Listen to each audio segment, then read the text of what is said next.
สรณะตีปึงขอกราบแนบไต่ไหวสาถวายความเคารพครูบาอาจารย์ พระมหาเถรานุเถระตันเจ้าคณะพระสังฆาธิการพระภิกษุสามเณรเจ้าจุโตนจุองค์ทุกวัดวาอาราม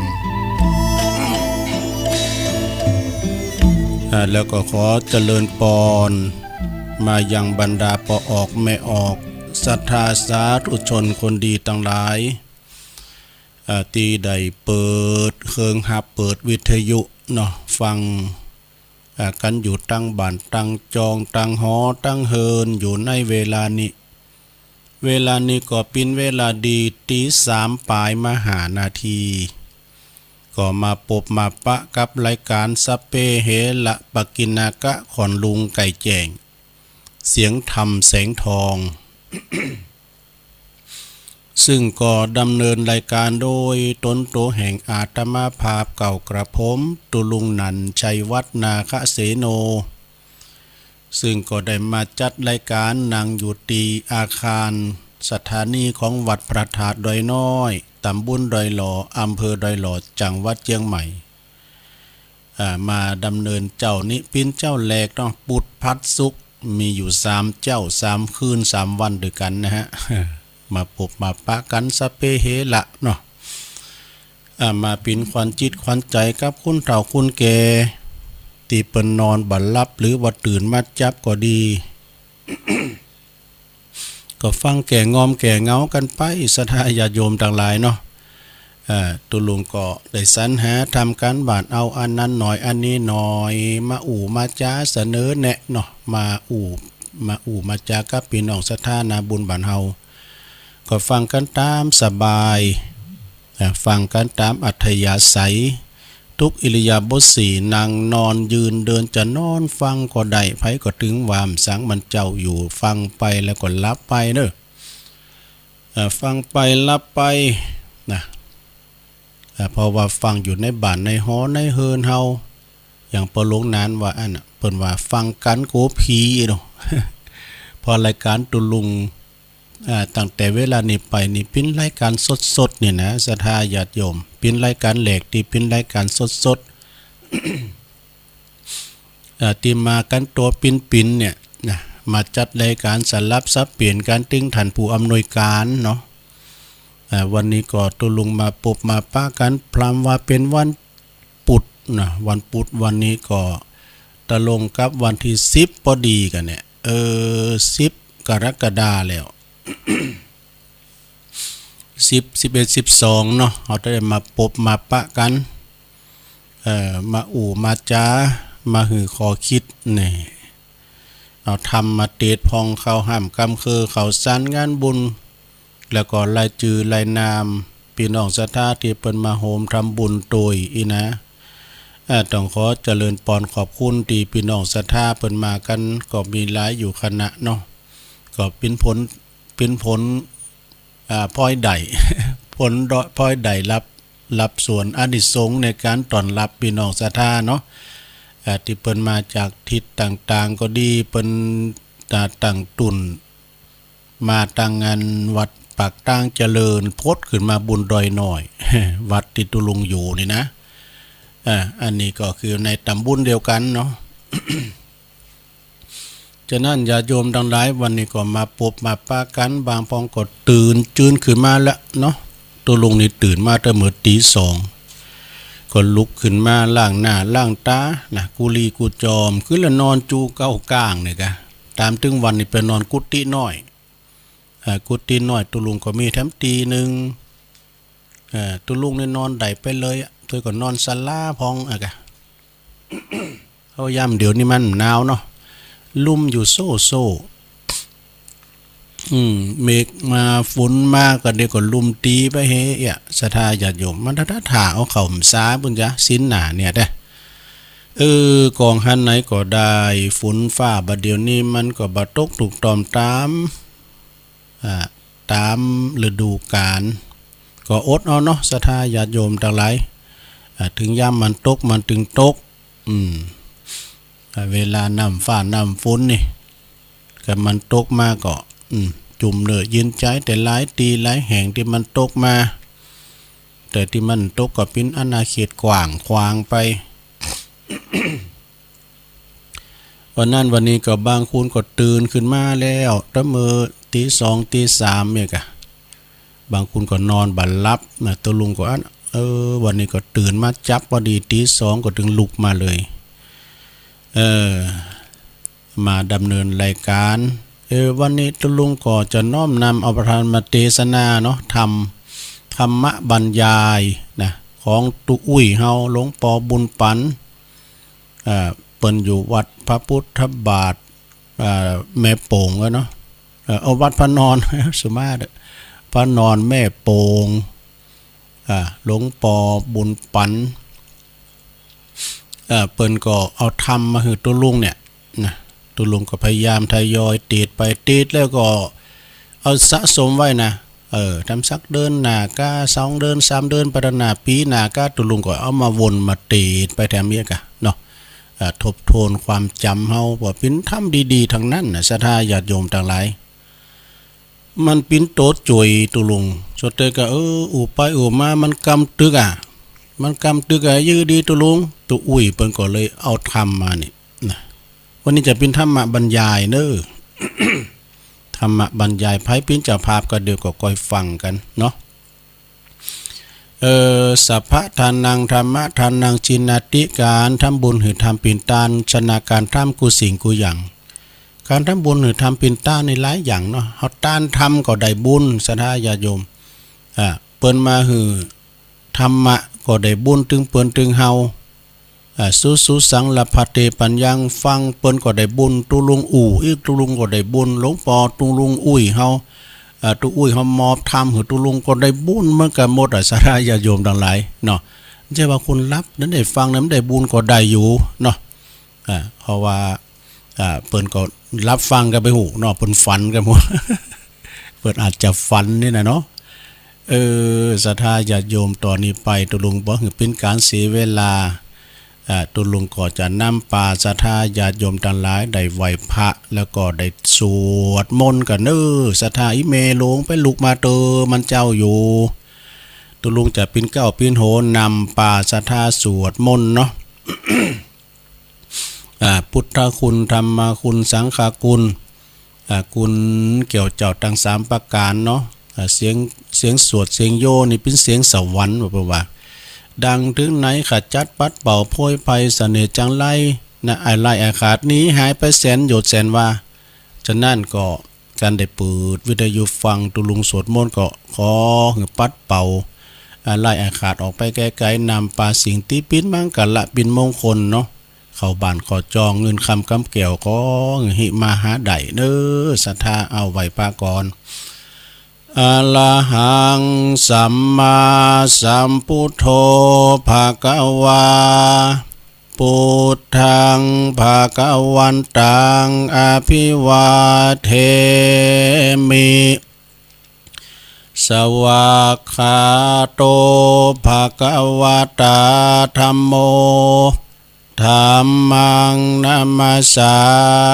มิสุปฏิปันโนภะคะวะโตสาวกสังโฆสังฆังนะมามิ นะโมตัสสะภะคะวะโตอะระหะโตสัมมาสัมพุทธัสสะนะโมตัสสะภะคะวะโตอะระหะโตสัมมาสัมพุทธัสสะ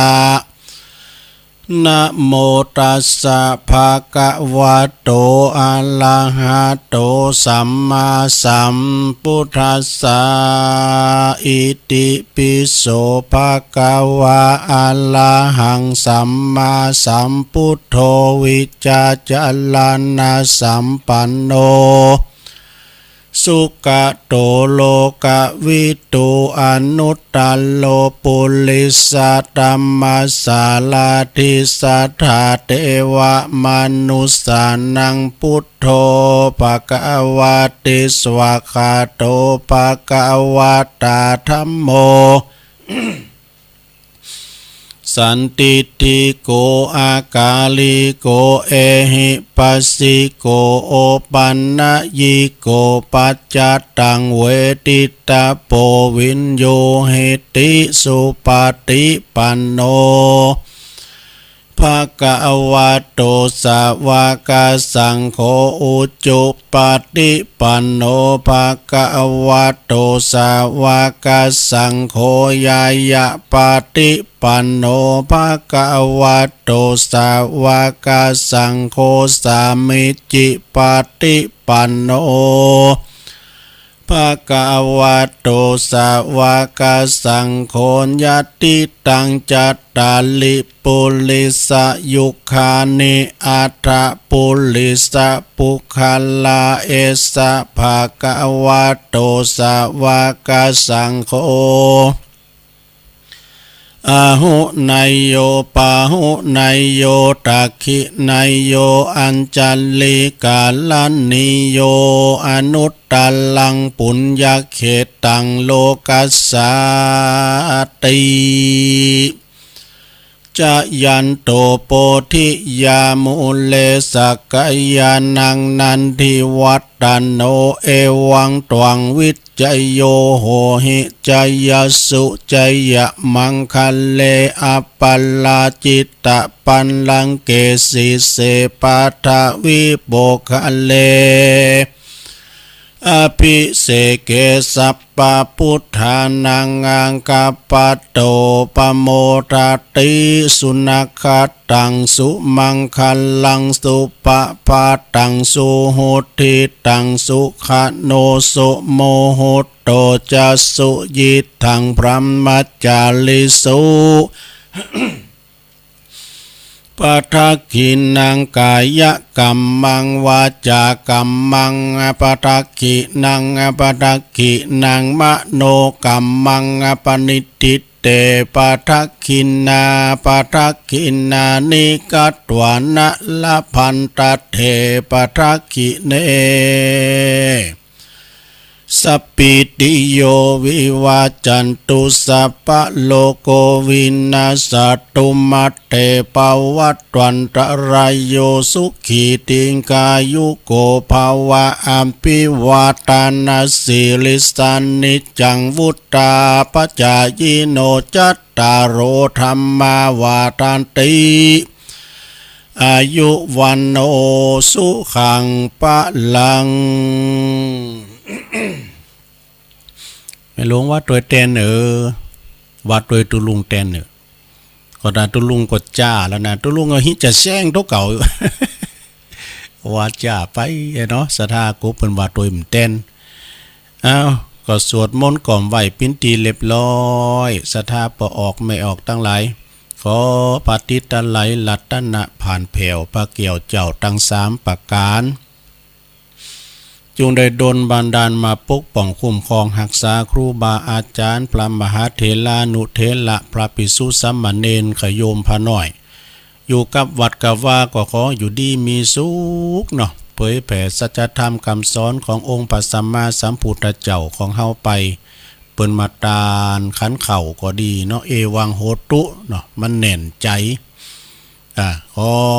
ครูบาอาจารย์พระมหาเถรานุเถระเนาะมีสลีที่คาอายุมันยืนยาวเนาะอยู่กำจูปูจาวรพุทธศาสนาไปหึงม้นนานเสียงจิรติการยาวนานยาวะชีวังขอเจ็บไปหือมาไก่ขอไข่จะไปหือมากายเบิกบานสำราญใจในธรรมะในเปิดเรียกว่าในลมผ้ากาสาวพัดอีเนาะปินลักใจลักนำปินเนื้อนาบุญสถาได้กราบได้ไหวนำจิตวิญญาณนำสถาญาโยมทำบุญปินการที่ว่ายึดเหนี่ยวจิตใจสถานาบุญขอมีสุขภาพพลานามัยสมบูรณ์แข็งแรงหนาแดงแสงเหอสถาญาโยมก็เหมือนกันอีปอลุงอีเมลุงเขาก็ดีปอออกไม่ออกเนาะขอมีความสุขกายสบายใจแต่ปุ่นจากภัยกินต้านไปติ๊กเนาะกินต้านไปใจนะเปิ้นกินได้กินเปิ้นต้านได้ต้าน การเปิ้นตันหนักเป็นร้อยเฮาก็ตันเป็น10เปิ้นตันเป็นปั้นเฮาก็ตันเป็นร้อยเบน้อยห้อยน้อยเนาะจะไปเห็นเปิ้นท่านน่ะเปิ้นโอ้ท่านน่ะเปิ้นมีเงินมีทองนี่น่ะเฮาก็แล้วแต่เจตนาเฮาเนาะเจตนาเฮาตะฮือตกตะฮือเปิ้นมีนักก็หอมนักเฮามีน้อยก็ตามบาทตามแห้งไปเปิ้นจะบังคับโดยการทำบุญเนี่ยศรัทธาเนาะเปิ้นจะหาว่าจะบังคับขนาดตุกกตะดู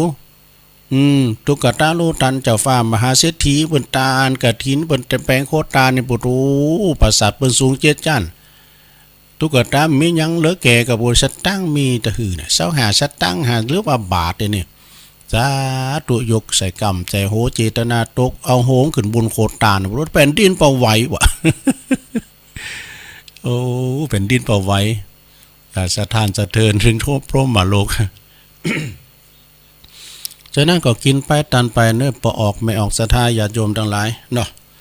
ปิ้นจะฮือพองคุณหลังไม้หายหน่าให้ตาไปบ่ว่าจะปิ้นปอบุญธรรมใจกาดก็ดีพี่น้องหมูเปิงเนาะเพราะนั้นเดชโดยสะเก็ดเพิ่นก็ถามว่าเด้อตุลุง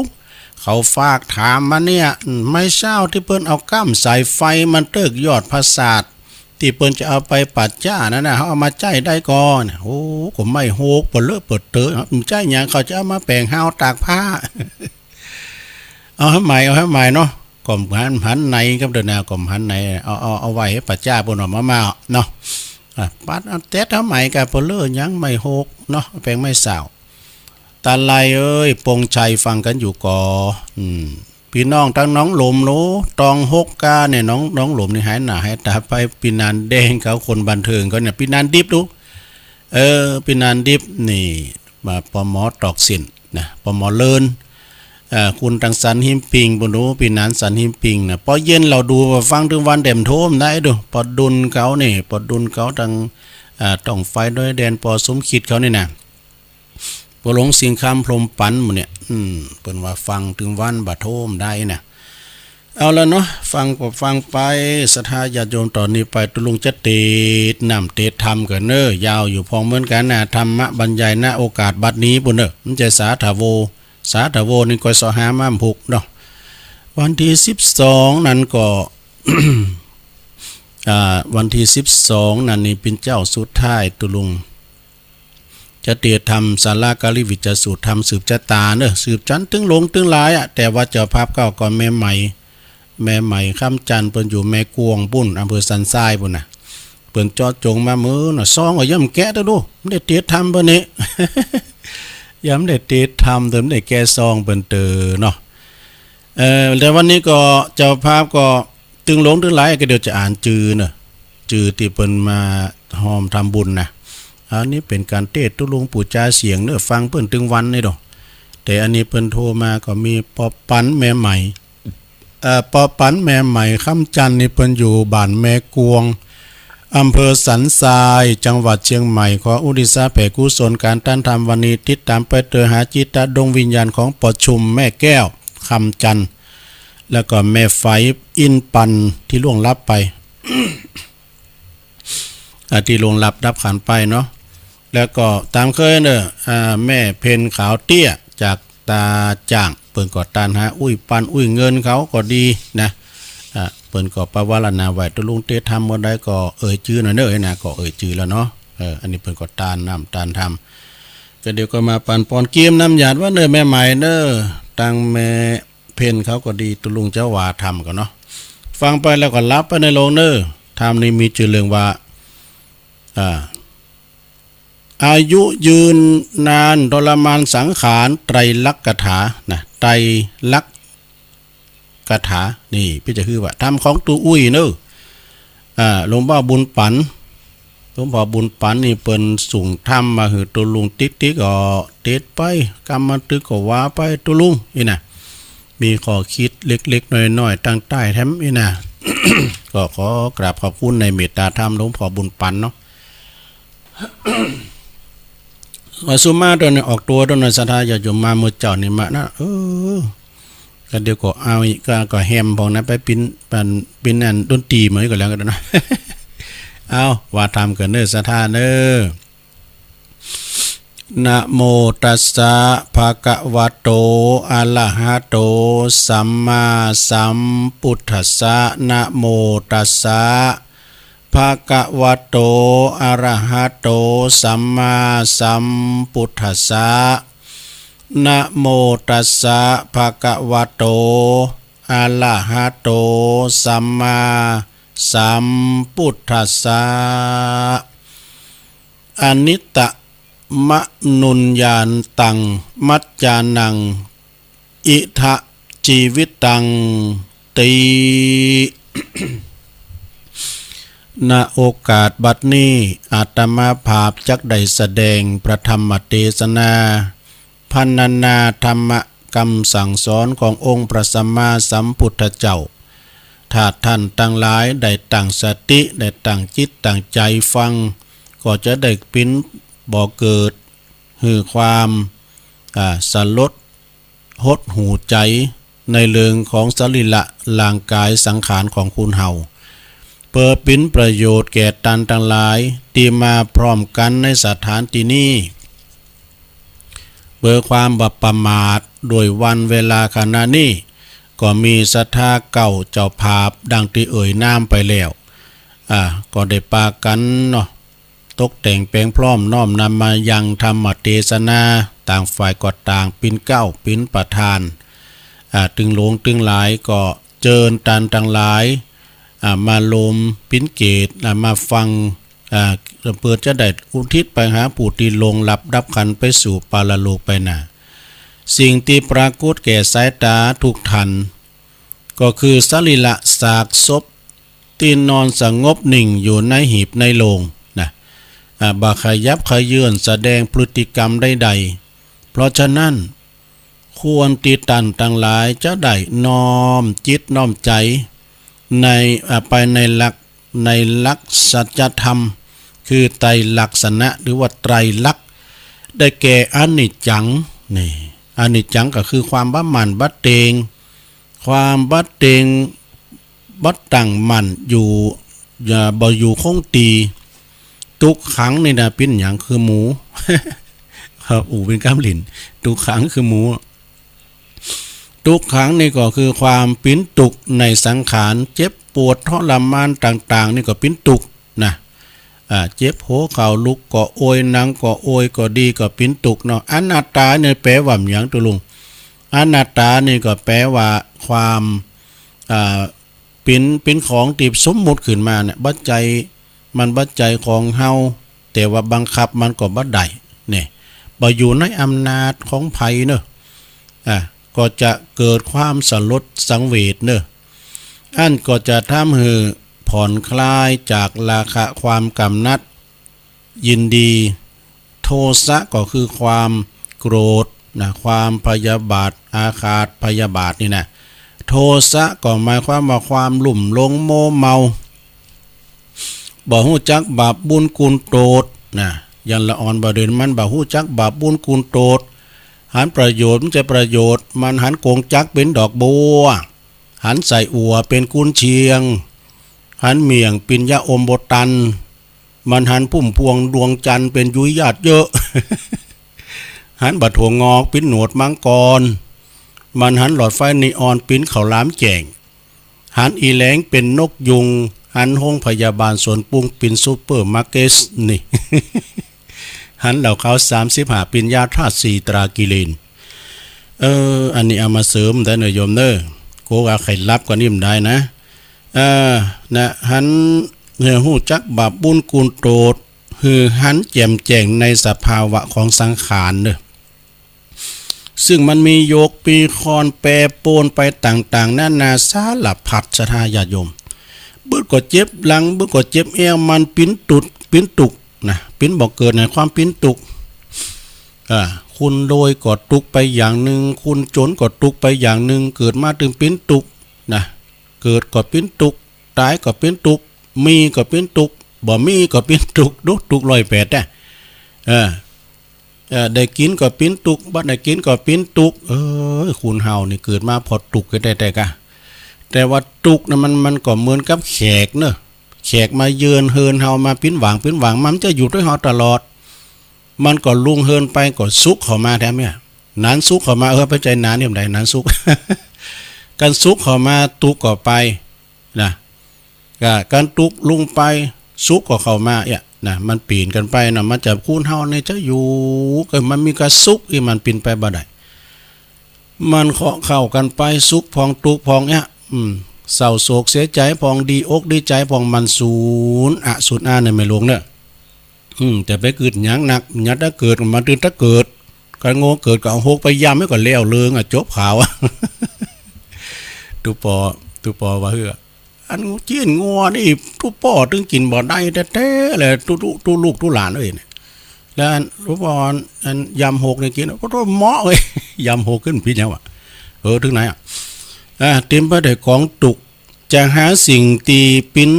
สุขถาวรเต้ก็บ่ได้ดังสุพุทธภาษิตกล่าวรับรองไว้ว่าสังขาราปรมาทุกขา สังขารทั้งหลายในปิ้นตุกอย่างยิ่งเนอะเมื่อปอแม่ปีน้องปอออกไม่ออกศรัทธาเกิดแล้วตกลงปงจิตกึดซึ่งโดยสติปัญญาแล้วก็อาจจะเพียวทางป่าลกชัดนะป่าลกชัดแปลว่าหยังก็คือหมายถึงว่าปิ้นกิเลสปิ้นกิเลสวัฏฏะทำหือเวนไหวไตเกิดอยู่ในห่วงแห่งวัฏฏะสงสารหือเบาบางลุงเมื่อกิเลสเศร้ามองนะเมื่อกิเลสเศร้ามองเบาบางลุงแล้วความทุกโศกโรคภัยต่างหลายก็จะคลายเบาบางไปความทุกสัตว์โลกทุกรูปทุกนามเกิดมากต่อตรงพบปะนะประสบพบเจอเหมือนกันหมดทุกแปลว่าหยังทุกนี่มันก็หลายอย่างเนาะทุกกับโรคภัยไข้เจ็บพองทุกกับหนี้กับสินบองทุกกับลูกกับหลานพองมันพิ้นทุกทางนั้นศรัทธาญาติโยมทั้งหลายลูกหลานบ่อยู่ถอยฟังกรรมสั่งสอนก็บ่เอากรรมกินแอวครบหมูครบฟูงจำมันเติมไม่ลงเฮ้ยเฮาเล่งได้กะกายใจมันเฮาเล่งบ่ได้ไม่ลงเฮ้ยแฮมหน่อยมันป่นขอดมันจะดีกะจะมาเด้อนะไปแตะหางปล่อยวัดเด้อไปเอามาหือตุลุงเด้อ โอ้เปิ้นกินมาเปิ้นกินเข้างานแล้วไปการไปงานสู่เขาไปที่ไหนกินแล้วอยู่สบายอย่างตุแหน่ขึ้นโพสต์มาตั้งตุเพียมแล้วเนี่ยอยู่สบายอย่างตัวเนี่ยเยอะอย่างตุนี่เป็นโหหน้าพาคุณขี่ข้านนี่ เมงบัลลัมเมงฟาดก็มาจิกุนตุไปมาเยอะอย่างอ่าน ฟาดอย่างโกนตุอีก็ว่าดูอย่ามีเขาปลอดวัดความฝาดใดถึงไหนถึงจะมังมีสมบัติสักปานใดก็ยังต้องทุกอิริยาบถเช่นนางมืนลำไปก็ปิ้นตุกเนออย่างตัวลุงนางนี่2 ชั่วโมงเนี่ยกำก่อนมานางก่อนชั่วโมงแล้วนะ แต่เตียวไปเตียวมาได้สเตมันอดได้ก็ขันรายการเอาเพลงเปิดเพลงบักเบรกอย่างนี้นะเดี๋ยวก็ยาวไปเลยอีกนางมืนก็ปิ้นตุกนอนมืนก็ปิ้นตุกมันปิ้นตุกก็ลุกไม้ได้ลงเนอะบ่ได้พักบ่ได้ย่างก็ปิ้นตุกเพราะว่าโปรดเมยเน็ดเหนื่อยเมยล่าอิดหิวกินหนักก็ปิ้นโตดกินหน่อยก็มันบ่มีกำลังบ่มีกินก็กระวนกระวายนะบ่ได้กินนี่นะต้องห้องจอกเลยนะมีน้อยก็ปิ้นตุกมีหนักก็ปิ้นตุกนะบ่มีให้เลยซ้ำปิ้นตุกแน่ศรัทธาญาติโยมทั้งหลายว่าตามธรรมนะนี่นะมังมีสีสุขเกินไปก็ปิ้นตุกโดยการปกปักรักษาโก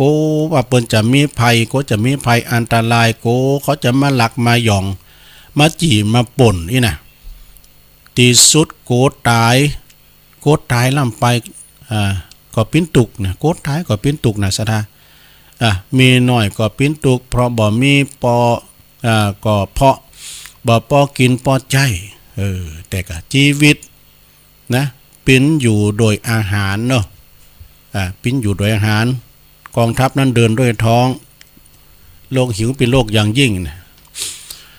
เนื่องโดยเข่าของเงินทองทางนั้นศรัทธาญาติโยมจึงจะทำหือมาหาเลี้ยงชีพหือปิ้นสุขได้นะจึงจะทำมาหาเลี้ยงชีพสัมมาอาชีโวอาชีพชอบจึงจะได้ปิ้นสุขได้นะแม้แต่สุด แม่ที่สุดอยู่ปกติบ่ได้นี่นะจิตของคุณเฮามันก็ยังกึดนึกถึงขี่เก่าขี่หลังเกิดแต่ก่อนอ้อนมานี่มันกึดนี่มันจะไปกึดอันตุลุงกับจังมากึดเหมือนกันนะสมัยเล่งงูเล่งควายก็กึดเพิ่นว่าแต่ดูเฒ่ามาเนี่ยชมของเก่าเราความมักของขมชมของเก่าเราความหลังคุณเฒ่ามาแล้วนะมันกึดถึงความหลังอดีตที่ผ่านมาได้ที่มันลงเลยไปนานเมินนานแล้วเกิดกันก็คือเกิดทุกข์ทั้งหมดนะเกิดทุกข์อย่างไร้เหตุผลเนอะเกิดถึงกรรมบ่เก่านี่นะเนี่ยมาเก็บมาขุนคิดก็งุดงิดขุนเครื่องก็มีเขาทำนองที่ว่าตุ้มผ่าลายหมาเห่าคุ้นกรรมขี้เก่ามันจังพิษกันนี่พิษอันแต่ความสุขในด่านสุขภาพจิตก็พลอยมดไปตุยสังขารตั้งหลายนอกจากปิ้นตุกแล้วก็ยังบ่ยืนยาวนะบ่อยู่ยืนยาวเพียงโชว์ครั้งโชว์คราวโชว์ขันนะบ่มีปลายเนาะนะบ่มีปลายบ่มีเครื่องหมายบอกวันเดินว่าปีบอกวันเดือนปีว่าจะมีอาจจะปิ้นจะตายให้ดีอย่างใดเพิ่นบอกไว้เพราะฉะนั้น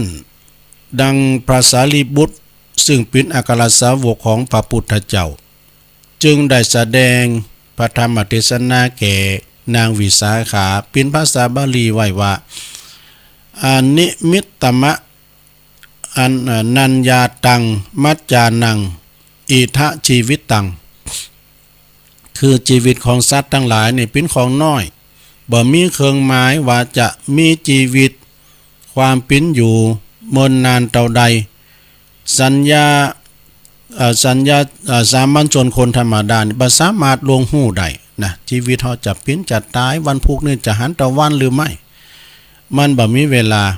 มันบ่ฮู้นะเฮาเดินไปบ่เหมือนที่ว่าเฮาไปทางในเวงเนาะเฮาไปทางในเวงเนี่ยสถาญาโยมกฎจราจรเพิ่นเขียนป้ายไว้เนาะบอกระยะทางมีหลักกิโลเมตรกามีหลักไลน์กาเนี่ยมีขีดไว้นะป้ายเพิ่นบอกว่าตั้งกุ้งตั้งนาเด้อผ่อนแบบไปย้ำกันเลงเด้อเอา15 20ก็พออีน่ะที่นี้ก็คือที่จอดหันพักนี่เพิ่นบอกไว้ป้ายจอดที่ศาลาหันนะควรไปหรือบ่ควรไปชีวิตของคุณเฮานี่แล้วก็สัตว์บ่มีเครื่องหมายบอกไว้ดอกนะบ่มีเครื่องหมายบอกไว้ว่าจะมีกำหนดการเวลาอายุเพศวัยจันทร์วรรณะยศถาบรรดาศักดิ์เป็นไผ่เป็นคุณตุกคุณจนเป็นเศรษฐีก็ดีนะบางมีเป็นเศรษฐีตกอยู่ในสภาวะอันเดียวกันหมดบางคนตายโดยโรคปัจจุบันทันโดนก็มีนะสดาญาติโยมทั้งหลายจะไปประมาทเรื่องของสังขารธรรมมักจุลาดอันว่าความตายมันจ่องมันพอเฮาตลอดเวลาทุกอิริยาบถ4ขณะติดแม่ลงนอนอยู่มันยังพออยู่นะตุลุงนะอุ้ยนี่แบมมันยังพออยู่นะพยายามมักจุลาดแต่มันบ่ได้โอกาสสดาญาติโยมบุญเฮานักอยู่เนาะเฮาหมดบุญหมดหมอหมดบุญเนาะมันจ่องตลอดเวลากันมันได้โอกาสมันเฮาไปล่ะนะสัญญาของมักจุลานี่แน่นอนเขาจะต่อสัญญาบ่ได้เนอะหมดเวลาหมดบุญหมดกรรมหมดข้าวหอร้อยบ่มันเอาไปแล้วนะอันข้าขอสัญญาต่อทั้งปีนึงไปมันก็บ่ได้มันแน่นอนมันจะว่ามอกทกสในปีนี้มันใจดอกมันใจอันตื่นใจดอกอันนี้มันยืดอยู่นะกันได้แต่พยายามมักจุลามันเอาไปจุนได้นะบางคนก็ตายโดยโรคลมปัจจุบันทันด่วนล้มฟุบไปตรงหน้าตรงตาก็มีเป็นลมปัจจุบันความดันโลหิตสูงก็แล้วก็ตำเตอก็มีโรคไหลประจำโตนะหัวใจวายก็อย่างนะมักจะตายเร็วบ่ทรมานสังขารบ่มื้นบ่นานเนาะบัณฑิตนักปราชญ์ตันได้อุปมาเปรียบไว้เหมือนเฮาจิเตนตามในตีโลงแจ้งนะตีโลงแจ้งถ้าบ่มีลมมาปัดนี่นะมันก็สว่างแจ้งไปตลอดมดลิ่มตีนดับไปเพราะว่ามันก็บ่ดับไปเพราะว่าตีนมัน จนหมดดิ่มแต่ทานลุ่มมาปัดเฮมาจากทิศทั้งสี่เนาะลุ่มมาปัดแสงสว่างนั้นก็ดับวูไปเพราะลุ่มแหงเล่มเตียนก็ยังใหม่มาหมดบะเสียงเตอนะตีเจ้าของโกอันตรายก็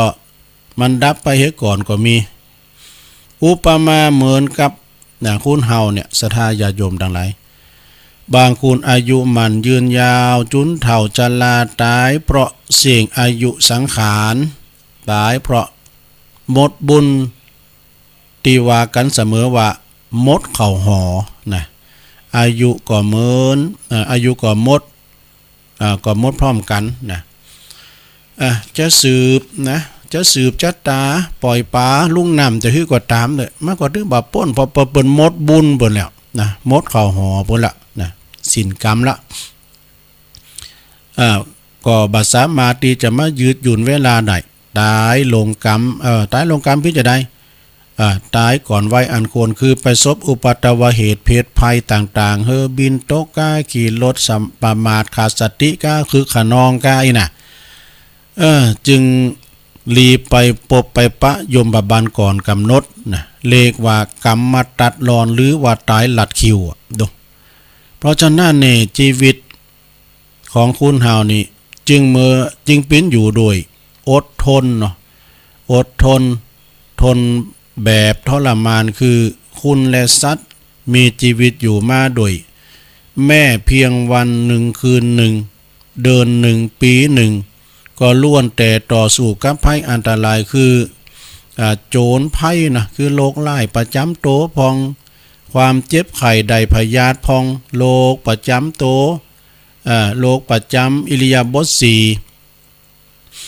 โปรดเมยเวลายืนเดินนั่งนอนชีวิตของคุณและสัตว์ก็เป็นของน้อยนะเพื่อว่าของนิดหน่อยวะเพราะจะมีชีวิตอยู่โจนาตาปีโจฟ้าดินสลายปีนอันหาบ่ได้นะสำหรับมนุษย์ต่างหลายในสมัยนี้มีอายุเฉลี่ยเพียง70 ถึง 80 ปีต่ออันวะนี่โดยเฉลี่ยนะศรัทธาญาติโยมบางคุณนั้นก็บางคุณนั้นก็ว่าปอเดียนะปอเดียแล้วจะได้ป่นทุกข์ทรมานสังขารโลกภัยนี่บางคนก็ว่าอยากจะอยู่จนถึง100 ปีพวกนี้นะเพราะยังลุ่มหลงโม้เมาในร่างกายสังขารว่าเป็นสุขอุปมาเหมือนคนที่เปิ้นติดเหล้าติดยาก้านี่ว่าเป็นของสุขแต่บ่ฮู้ถึงโทษภัยเข้าใจว่าเป็นของดีหันว่าของเหม็นเป็นของหอมฉะนั้นเพราะเหตุนี้พอออกไม่ออกศรัทธาสาธุชนคนดีทั้งหลายนะเฮาจะต้องได้ปะกับตาสองเจนนี่อย่างตุลุมเดี๋ยวนี้ตาสองเจนแล้วรู้ก็กันมีแวนเนี่ยไปหันหูหนังสือเนี่ยรู้หันออนไลน์พุ้ยนะไม่ลงเลยกันใส่แวนนี่นะมีหันเตอนึงตุลุงตอนนั้นมันคลองอยู่เนาะตีทำอะไรโผดมันคลองเปิ้นนี่มึงไปตีทำนะตีทำอะไรโผดคุณพอทุงยามปิ้นว่าบ่เอาแว่นตามสกรรมก็งุมซ้ำๆว่าไปน่ะสุลานามาหินในยังปุตแต่พองดินพองมันได้พองได้พองนะตัวมันได้กำปากเลยเนาะทำอะไรโผดแต่ว่ามันออกงานบ่อยคุณศรัทธาโยมเปิ้นไปหูเนี่ยเปิ้นก็ไหวรับตานี่มาฟังไปรับตาไปแต่ซึ่งในธรรมจ้ะ อันนี้เป็นเรียกว่าตาสองแจ้นเขียว2 หนเนาะไปจะหือคุณทำก่อนเปิ้นจะมีเขียวรู้บ่นี้สแตนเลสบ่น่ะ เนาะทั้งตัวลุงนี่ขึ้นมีครบ32อยู่เฮ้ยเกี่ยวอันนางควายจีได้จะดีแล้วก็ฟันปลอมเนาะแล้วก็คุณยาง3 ขานี่ซักไม่เต่าเนี่ยศรัทธาญาติโยมซักไม่เต่ามาปองก็เอาขาเดียวปองก็เอากงกุเลยนะไม้เท้าดีกว่าลูกเต้าลืมกุล ไม่เต่านี่ดีหลายอย่างนะไม่เต่านี่พยุงลูกใดอย่างน้ำเลิกตื่นใดกันหมาก็ได้กันหมามันเห่ามาโง่ปัดเขานะบ๊อบไงเหมือนเนยนักนะเนยนายความแปรปรวนของสังขารนี่ โดยในความแปรปรวนของสังขารบ่ฮู้ได้ฮู้ได้ฟังเรื่องอันสันลดใจอย่างนี้แล้วก็พึงยินดีในบุญกุศลหือตาลรักษาศีลเมตตาภาวนาเด้อศรัทธาญาติโยมจะเข้าวาสาแล้วนะตกลุงปรุงใจมานอนวัดนอนวาดตุลุงเคยโจรคุณเฒ่ามานอนวัดแม่หลวงคุณหนึ่งแม่หลวงสานี่ก็มานอนวัดได้ก็ถ้าแม่ตุมานี่อันนี่แม่หลวงก็จะไปกะดูเพิ่นอ่าง เพิ่นอ่างอ่ะพี่ก็แต่หันมาก็ตื้มไปจูไปมานอนวัดเลย มึนละเนาะมือแม่เฮาก็ยังเตียวแดดไปปิดอยู่เดี๋ยวเพิ่นก็มิดละหลวงมึงซานี่มานอนวัดเนาะน่ะถ้าแม่ตูมานี่อันอีแม่ก็จะมากะอยู่ เป็นคำตอบสุดท้ายมันสดับรับฟังพระธรรมเทศนาไปเนอนะในบุญกุศลหือตานรักษาศีลเจริญเมตตาภาวนามันสดับรับฟังพระธรรมเทศนามันกินมันต้านไปใจจะเข้าวาสาแล้วลงเอ้ยวันเดียวคืนเดียวได้ศรัทธาญาติโยมตุเจ้าขอเน้นครับเปิ้นนอนวัดสุดปีสุดแรงเพื่อย้ำกายอันนี้ก็7 วันนี้ก็มาเตอนึงเนาะเปิ้นก็มาจำศีลภาวนากันบางคนนี่เปิ้นนอน2 คืนกันนะอย่างแม่บัวพินเขาเนี่ยนะมาจันเขาเนี่ยนะ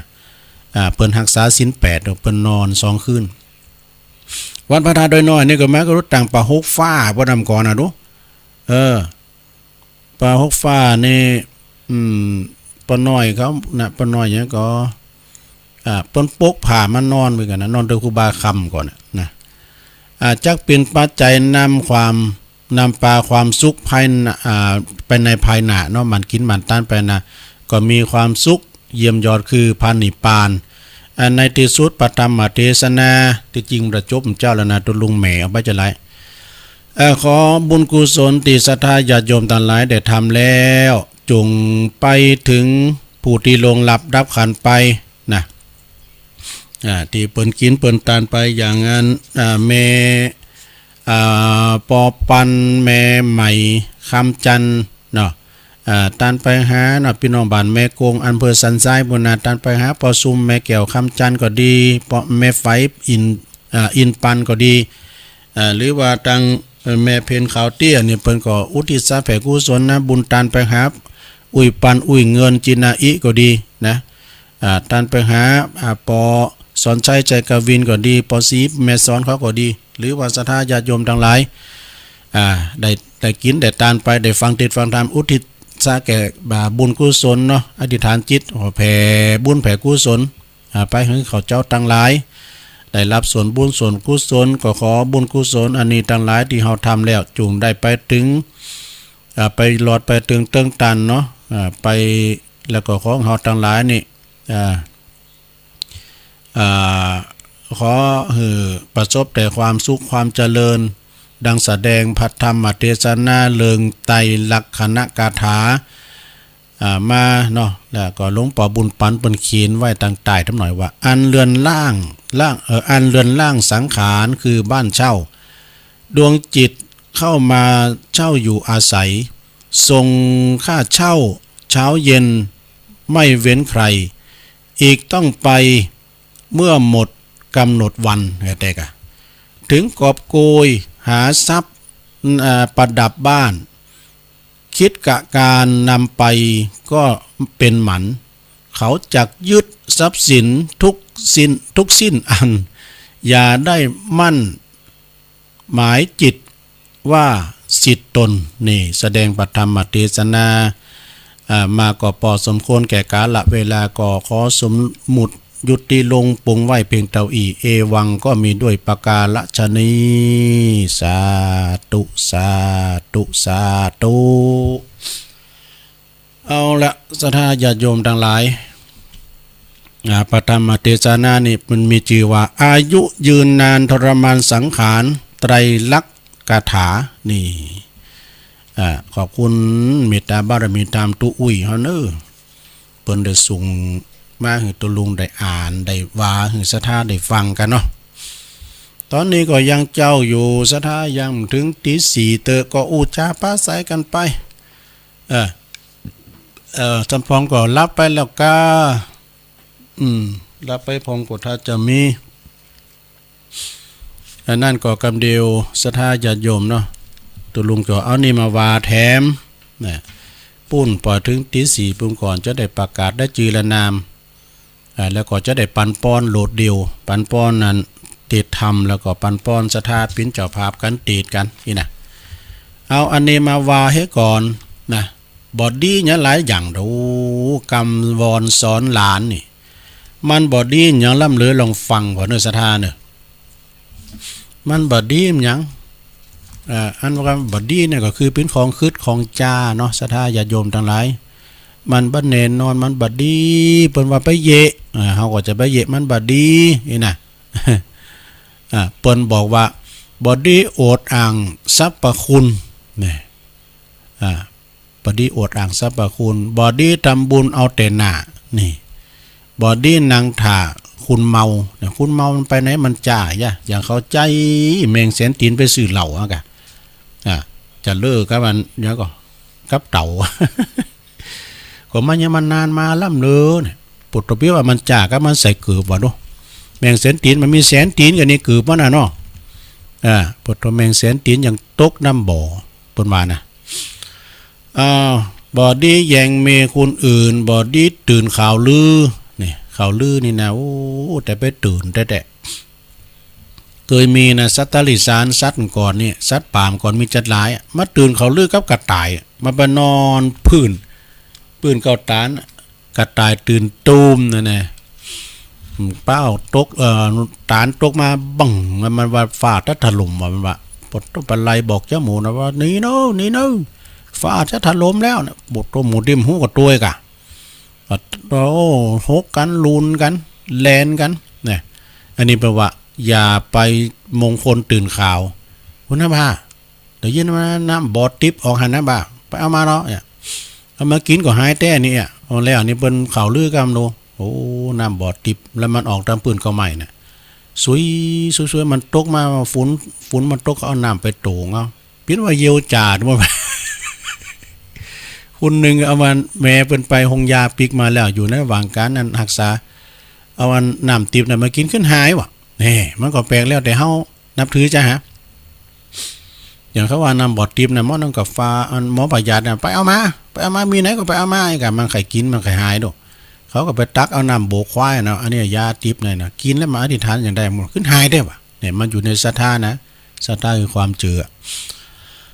บอดี้มงคลตื่นข่าวบอดี้ยืนปากบอดี้เอามือจกปากเนี่ยบอดี้ทำบาปปิ้นประจำนี่บอดี้เอาคำหือลูกลิ้นบอดี้ตื่นเต้นจนลืมโตนี่บอดี้ปืดโขที่เปิ้นกายข้ามนี่แต่ก่อนนี่โขเปิ้นข้ามน้ำดูพร้อมกับปืดโขเปิ้นควางก้ายตอนน้อยลิงควายก่อนมันหายมันจะผมนะมันจะตูลุงนะบอดี้เขาทำคนเดียวเนาะเขาทำคนเดียวมันจังลุงนะขนาด13คุณนะเนาะเพิ่นยังลุงกันประคบปีกันเนาะที่ละอ่อนลุงน้ำนะโอ้ปีแล้วเนี่ยปวดโตปนสูบน้ำออกนี่เป็นจัดหนักปนเดือดแห้งเพราะว่ามันแรงกูน่ะซะท่าเว้ยก็มันซะมันแรงแล้วเลยแล้วทั้งได้กับทั้งอีสานกะเปิ้นมาทำนายทายทักเปิ้นยังไปขวางมาตกหน้ากุฏิตุปอเขาบอกตุปอเป็นโตคืดก็มีเขาไปถืออย่างใดจะได้ละเทตุปอออกวัดวะเนาะแล้วก็เอาไปมาเป็นสุมากันละดีแล้วนะความเจออย่างก็มีนะถึงไหนบอดี้ไปคบคนอันตรพานบอดี้สาบ้านบ่อยๆบอดี้แกงหอยวันศิลนี่ หอยไห่หอยไห่บอดี้โกงกินหน้าหมูของหน้าหมูนะมันที่โกงกินเนอะศรัทธาญาติโยมปีนั้นไอสุเทพเนอะไอสุเทพลูกประมาถามว่าอันคนเฒ่าไปก่อนละอ่อนสอนต้วยล้างกันบึดในฟังอาจารย์พระอาจารย์เอาหลักเนอะเพิ่นจะอธิบายนะละอ่อนไปก่อนคนเฒ่าไปก่อนแล้วก็ละอ่อนสอนต้วยล้างนี่นะบึดฟังอาจารย์เอาหลักเนอะวันปุดวันนี้กินข้าวง่ายแล้วฟังเนอะตุลุงผมจางเก๋ปัญหานะปัญหาครูเปิ้นถามลูกเปิ้นมาถามปอเปิ้นมาถามตุลุงปรมือตึกเปิ้นว่าคุณเฒ่าไปก่อนละอ่อนสอนต้วยล้างในหมายความว่าจะฮื้อ บึดฟังพระอาจารย์เอาหลักปัญโยนันเด้อเพื่อจะแก้ไขปัญหาศิลานีอย่าไปโกงกินของหนาหมู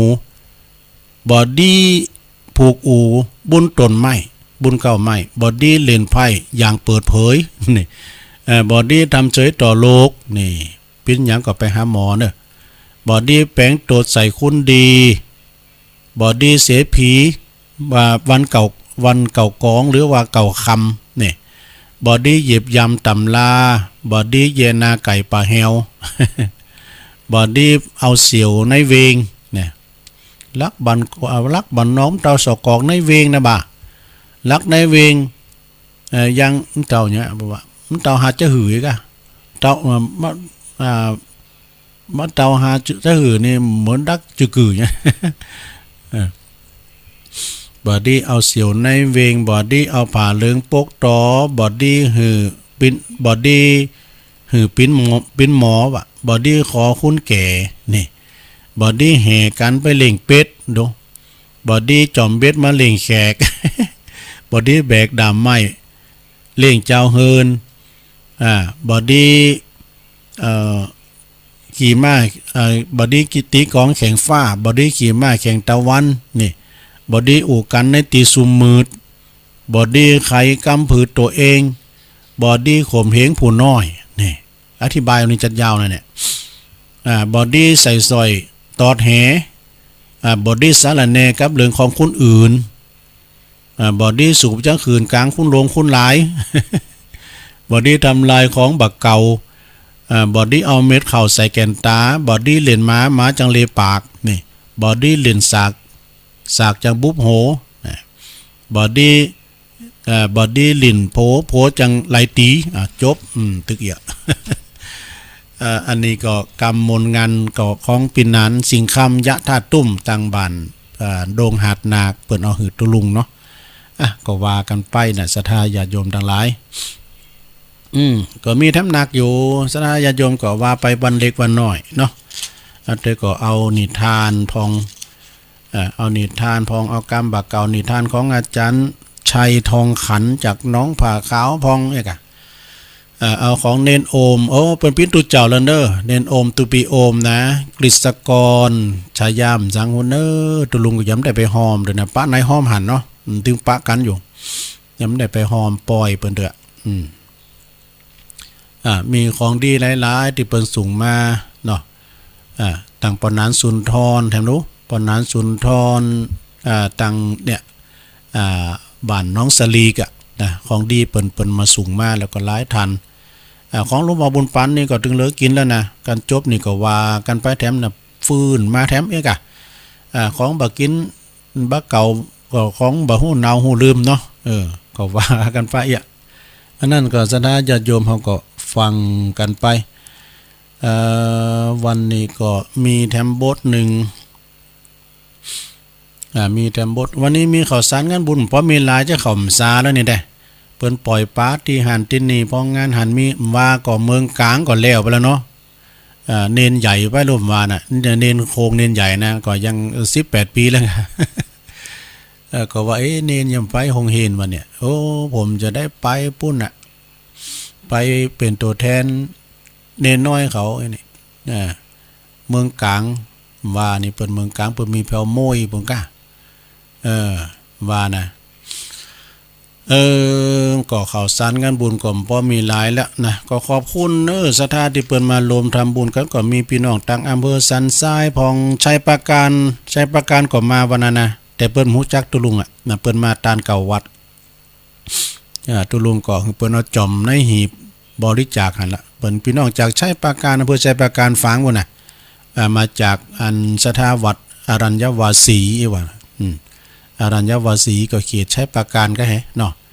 เปิ้นมาลำรถตู่พี่น้องสันกำแพงโบกก้างแถมดูบ้านเราพระเจ้าใต้เขียวแถมดอยสะเก็ดตังอันสายบุญของหลวงพ่อมานิดนะอันนี้ไม่ได้อ่านจือตัวเนอะมันพวกก่อนจะได้อ่านจือนะแล้วก็หลายทันแล้วก็พี่น้องตังในเมืองแถมอีแม่เปิ้นก็มาตามเสียงนี่ดอกอีแม่ก็อันอยู่ในเมืองกามเจ๊ไก่กับอันบ้านของพ่อสมบูรณ์กันทับปาดูห่างกันไป3 บ้านได้นี่ เปิ้นนั่งรถเก๋งมาลูกเปิ้นดีแท้ๆเปิ้นพักการพักงานก็มาส่งไปตามน่ะมาวัดปากตั้งเจริญรถมาบุญดอยกะนะตอนนี้ไปตุลุงจะอ่านได้จื้อกันเนอะศรัทธาเนอะจะอ่านได้จื้อก่อนอ่านได้จื้อกับศรัทธาญาติโยมพี่น้องตั้งบ้านตอสันทรายเนาะก็มากันบ้านท่อสันทรายไม้มีนายสงวนนางจันดีวงเขียวนางสาวลำเผาวงเขียวบ้านท่อสันทรายรวมทำบุญมา1 ซองแสงเพ็ญปัญญาเทพพร้อมลูกหลานเนี่ยตานไปหือเทวบุตรเทวดาและนายเนี่ยนะนายฟุงนี่ก็อาม่าเจนนายตาน้อยนางปวงสิโลรัตน์อีกวิเศษสิโลรัตน์วิเศษวงเล็บนางหนุ่ยนะ1 ซองนางจำปีธรรมจักอุทิศบุญกุศลตานไปหาแม่อุ้ยแปงธรรมจักแล้วก็แม่ปออุ้ยจันธรรมจักตัว1 ซองปอหมวกนะปอหมวกแบคำแก้วม่วงมันแก้วม่วงมันก็มีไล่ขนาดได้นามสกุลจัดหม้อเนี่ยแล้วก็มีนายตาแก้วม่วงมันนางเอ้ยสีเป่งเนี่ยสีเป่งว่ะนามสกุลแม่จ่าเขาอันนี้เปิ้นมีเขียนนายทองมาตันติอันนี้ก่อนแล้วก็นางบุญเล็กมาตันติตันหาเจ้ากรรมในเวรศัตรูหมู่มารทุกภพทุกชาติทุกดวงวิญญาณเนี่ยนางนิดรูปใหญ่นางนิดรูปใหญ่ตันหาเทวบุตรเทวดาพอเกิดไม่เกิดเจ้ากรรมในเวรโดยนางสิริราชปฐมพร้อมด้วยครอบครัวอันสันทรายบนเนออยู่บ้านท่อสันทรายหลงนะเชียงใหม่นายประยงนางจันทราอาสากิจบ้านท่อสันทรายหลงอำเภอสันทรายจังหวัดเชียงใหม่นางอุ่นค่ำหงฟ้าอันนี้มาตามเสียงเด้อนางอุ่นค่ำเปิ้นถวายปัจจัยอันนี้เปิ้นมาแถมตีนึงนะนางอุ่นค่ำหงฟ้านี่เปิ้นมาถวายทานแล้วก็เปิ้นรวมสร้างวิหารวัดพระธาตุดอยน้อยจำนวนทำ1 ปันตุลุงก็มอบปัจจัยหือกับลุงพอไปปิ้นตีเรียบร้อยเนาะเพิ่นก็จะจดลายไม้จือไว้อันนี้ก็แม่ใหม่ศรีวิชัยนะแม่ใหม่ศรีวิชัยบ้านไร่พัฒนาจะน้องผามนี่นะเพิ่นอยู่ตำบลป่าไผ่อำเภอสันทรายจังหวัดเชียงใหม่พร้อมกับผู้สูงอายุนะบ้านศรีบุญเรืองทุกคนนะโอ้วันนั้นเพิ่นมาปิ้นกันกนาเด้อแม่ใหม่นี่นะแม่ใหม่ศรีวิชัยรวมทำบุญโดยอันนี้เป็นผู้นำบุญก็มีศรัทธาแม่ใหม่ศรีวิชัยทำบุญไปหาปออุ้ยสมแม่อุ้ยนำศรีวิชัยที่ลงหลับทับขันไป1 ซองแม่บัวพัดตาขันก็หมู่เก่าตำบุญบ้านน้องเต่าค่ำใหม่ตำบุญป่าไผ่สันทรายพร้อมครับลูกหลานทุกคนเนาะแม่จันเพ็ญดวงบาน1 ซองนะฮะแล้วก็อันนี้ทองเนี่ยทองอินกุศลบ้านไร่หมู่11 1 ซองแล้วก็มีนัชฐาพรนี่ก็นัชฐาพรโป่งก็สันทรายแม่โจ1 ซองบ่ตอดแต่นั่นอันนี้เปิ้นก็ไปเขียนชื่อมาก็มีแล้วก็แม่อาลีคาสิฟงเนี่ยป่าไผ่เนี่ยป่าไผ่สันทรายบุญนะแม่จันแดงศรีวิชัยก็บันไลพัฒนา1 ซองแม่ทุนนายทุนเพนางอาเซพร้อมครอบครัวไม้สุงค่าพี่น้องไตแล้วก็มีนายนพดลนางจันดีเด็กหญิงพอเพียงเด็กหญิงม่านฟ้านี่ตานประหาพอเกิดไม่เกิดค่าวงปินก็ค่าวงปินนามสกุลเปิ้นนางคนึงนิดสุวรรณพร้อมโดยครอบครัวเนอเปิ้นก็รวมทำบุญแม่ป่าไผ่เหมือนกันอำเภอสันทรายนะ1 ซองแม่บัวเรียวสมสวัสดิ์นะพร้อมครอบครัวสีบุญเรือง1 ซองแล้วก็มีนางกาบแก้วสมุทรก็มาจากสันทรายขบวนเดียวกันนะ1 ซองแล้วก็มี นางจันอุ่นใจตานเป็น1 ซองนายทวีพันธ์นางชิ้นหรือว่านางชั้นนี่นะคำมนเทียนมาจากอำเภอสันทราย1 ซองขบวนเดียวกันนะกับแม่ใหม่เนี่ยแล้วก็เลื่อนยะอานันต์สีวังตาลก็สีวังตาลเนาะ1 ซองเพราะว่าเปิ้นเขียนมาเจอคุณเฒ่าเขียนเนาะนางเรือนแก้วกุศลแม่โจ้สันทราย1 ซองแล้วก็นางซาเอนายซาเอนางลามวยพี่น้องตายไม้สุงคายินดียินชมเด้อแล้วก็ทองใสมาลัยชัยนะอ่านผิดพลาดก่อนสุมาเนี่ยในบุญมองนางคำรูตันใสนางสวยหานนะพี่น้องไตไม้สุงคาแม่ทองคูณจิตชาตรีอันนี้ก็สันทรายเชียงใหม่เหมือนกันเกียงคำวงจักสีบุญเหลืองตำบลป่าไผ่สันทรายแม่สุพินอุดรถวายตาน1 ซองแล้วก็มีศรีพันธ์สุวรรณถวายตานไปหานายพัฒนาแสงวารินนะที่ลงลับไปนี่อ่านชัดเจนเนี่ยนายสถิตคุณอักษรชัยพร้อมครอบครัว1 ซองนางแสงเดือนบุญใหม่ก็รวมทำบุญนะไปหานายจันลันนี่กันทะเป่ง1 ซอง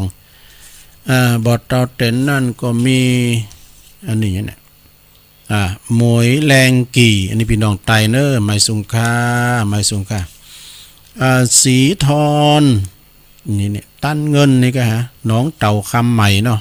แต่ว่าตุลุงเปิ้นเขียนมาว่องไวตุลุงจบปลายเป้าไปตามว่านางบางออนสิริตันไว้ไปพักหนา1 ซองแล้วก็มีสีทองนะฮะแม่สีทองนิรันดร์พร้อมครอบครัวเนอบันไลตำบลป่าไผ่อำเภอสันทรายจังหวัดเชียงใหม่1 ซองอันนี้เปิ้นเขียนบอกว่าอุทิศตานไปหาแม่ตามนชัยประหลาดเนาะขอบคุณเด้อแล้วก็มีแม่ทวีเคหาพร้อมลูกหลานเด้อป่าตำบลป่าไผ่อำเภอสันทราย1 ซองแล้วก็อันนี้บ้านแม่โจเด้อบ้านโป่งนี่นะนางสาวนิภากาวิละนะ1 ซองแล้วก็สุดท้ายนายตาหนองนะเนาะนายตาอ่องนางตายีพร้อมครอบครัวพี่น้องไตเนี่ยไม้สุงค่าเนาะอันนี้ก็เป็นสถาที่เพิ่นมาขบวนหนึ่งยังตำปูนย้ำได้อ่านเด้อหลวงพ่อมานิดเขาก็คือว่าผู้ก่อนการอ่านไปหลายก็กลัวมันจะเสี่ยงเวลานะก็ลุงเอาให้ตัวอีกก่อนเนาะผู้ก่อนถ้าอ่านต่อถ้าอยู่นะไผไม่ได้ยินจื่อตัวเก่าก็ผู้ก่อนนะแต่อ่านไปหลายก็มันจะกินเวลาก็กระเดียวก็เอาปอนนี่ก่อนเนอะสถาเอาปอนกันให้ก่อนนะเอาปอนนี่ก่อนเกี่ยมน้ำยาเด้อแม่ใหม่เขาแม่เพนเขาเนาะเอาปอนนี่ก่อนเนาะเอาปอนถึงหลงถึงหลายนะหลงรับตาฟังปอนไปเนอะฟังปอนไปแล้วก็ฟังไปก็หยาดได้จิตในใจน้ำหยาดนะเอวังโหตุดีและอาจารย์ในวันนี้ก็หากว่าปินวันดีสลีสุปามังกาลากาตาอันประเสริฐลำเลิศยิ่งกว่าวันและยามดังหลายบ้านนี้ก็หากว่าไม่มีมูลศรัทธาปอบปันแม่ใหม่คำจันบ้านแม่กวงอำเภอสันทรายพร้อมกับเหล่าญาติกาวงศาทั้งหลายนะพอก็หมู่เฮาตึงหลงทั้งหลายนะเปิ้นทำบุญตานนำตันตามอุทิศแผ่กุศลนั้นบุญไปหาจิตตะดวงวิญญาณของประชุมแม่แก้วคำจันแม่ไฝปั้นอินที่ลงลับไปแล้วก็หมายมีศรัทธาในสมศักดิ์นางเพนขาวเตี้ยนะก็ทำบุญตันไปหาอุ้ยปันอุ้ยเงินเขาก็ดีที่ลงลับดับขันไปสู่ปาลโลกไปน่ะร้อนพร้อมกับศรัทธาหมู่เฮาเจ้าขาดต่างหลายที่ฟังคืนสถานีทุกทานทุกคนได้ทำบุญอุทิศแผ่กุศลนำบุญไปหายังเหล่าญาติกาวงศาอันปินพ่อแม่พี่น้องปู่ย่าตาโทษเจ้ากรรมในเวรสัพเพสัตตาเทวบุตรเทวดา ตลอดถึงตั้งสัมภเวสีตั้งหลายก็ดีขออัญเชิญจิตตาดวงวิญญาณเขาจอดตั้งหลายเหล่านั้นจุนได้มาหับเอากับพิยาพันธ์ของกินของทานตีหมู่เฮาเจ้าขาตั้งหลายได้กินได้ทานและทานน้ำทานธรรมในวันนี้ขอบุญกุศลในจุงได้ไปฮอดไปเติงตันไปฮอดเมื่อเจ้าขอปิ้นเขาง่ายไปฮอดเมื่อควายขอกราบกายปิ้นเขาตอนแม่นว่าไปจุดจอดรอเติงยามตอนขอกราบกายปิ้นเกี่ยวปิ้นแสงไปฮอดยามแดงขอกราบกายปิ้นแผ่นเสือแผ่นผ่าไปฮอดเมื่อหลาขอปิ้นเขาตีบน้ำตีบพาธนาสิปากการหนึ่งต้นโตเขาเจ้าตั้งหลายได้กินได้บริโภคปิ้นเขาตีบน้ำตีบปุ่นเสียจากตียากพรักเสียจากตีตุกได้เสวยความสุขในสัมปรายภพนั้นจงจะมีบุญกุศลอันนี้ก็มีนักนาป้าป่านขอปิ้นพ้นสัตว์ตอนย้อนมาสังพิทักษ์ปกปักรักษายังโมราสัทธาต่างหลายอย่าอยู่เย็นเป็นสุขอายุหมันควันยืนมีโจกมีใจหิมากาขึ้นปันลำปันโรยสื่อหวยก็ขอมันถูก มีรู้ก็ขออยู่ถอยฟังกรรมนะมีความสุขกายสบายใจปุ่นจากภัยกายจากเวรเจริญไปโดยจตุรพิษและพรใจอันมีอายุวันนาสุขภาละ นั่นจุงจะมีเตียงแต่ดีลีหยาดน้ำเนอยะถาวาริวหาปุราปาริปุเรนติสาการังเอวเมวะอิโตตินังเปตานังอุปกปปติอิจิตังปฏิตังตุมหังกิปะเมวัสมิจตุสเปปุเรนตุสังกปาจันโทปนารโสยะถามณีโจติรโสยะถาโสยติธโมจะอายังนิทัสสิโตเปตานะปูจาจักตาอุลาลาปรัญจาภิกขุนามะนุปัตตินังตุมเหหิปุญญังปสุตตังอานาปกันติสัปปีติโยวิวัจจันตุสัพพะโลโกวินาสตุมาเตภวัตวันตรายโยสุขีติคายุโกภวะอภิวาตานาสีริสานิจังวุธาปัจจายโนจัตตารโอธรรมาวัตันติอายุวันโนสุขังปลังสาธุสาธุสาธุอันนี้เป็นป้อนวัวหารนะสถานเนาะก็ขอมีความสุขความเจริญกันเนอศรัทธาปออกทั้งหลายตอนนี้ไปจะใช้เวลาแถมหน่อยนึงจะประกาศข่าวสารงานบุญก็มีมหลายเหมือนเก่าอะนะ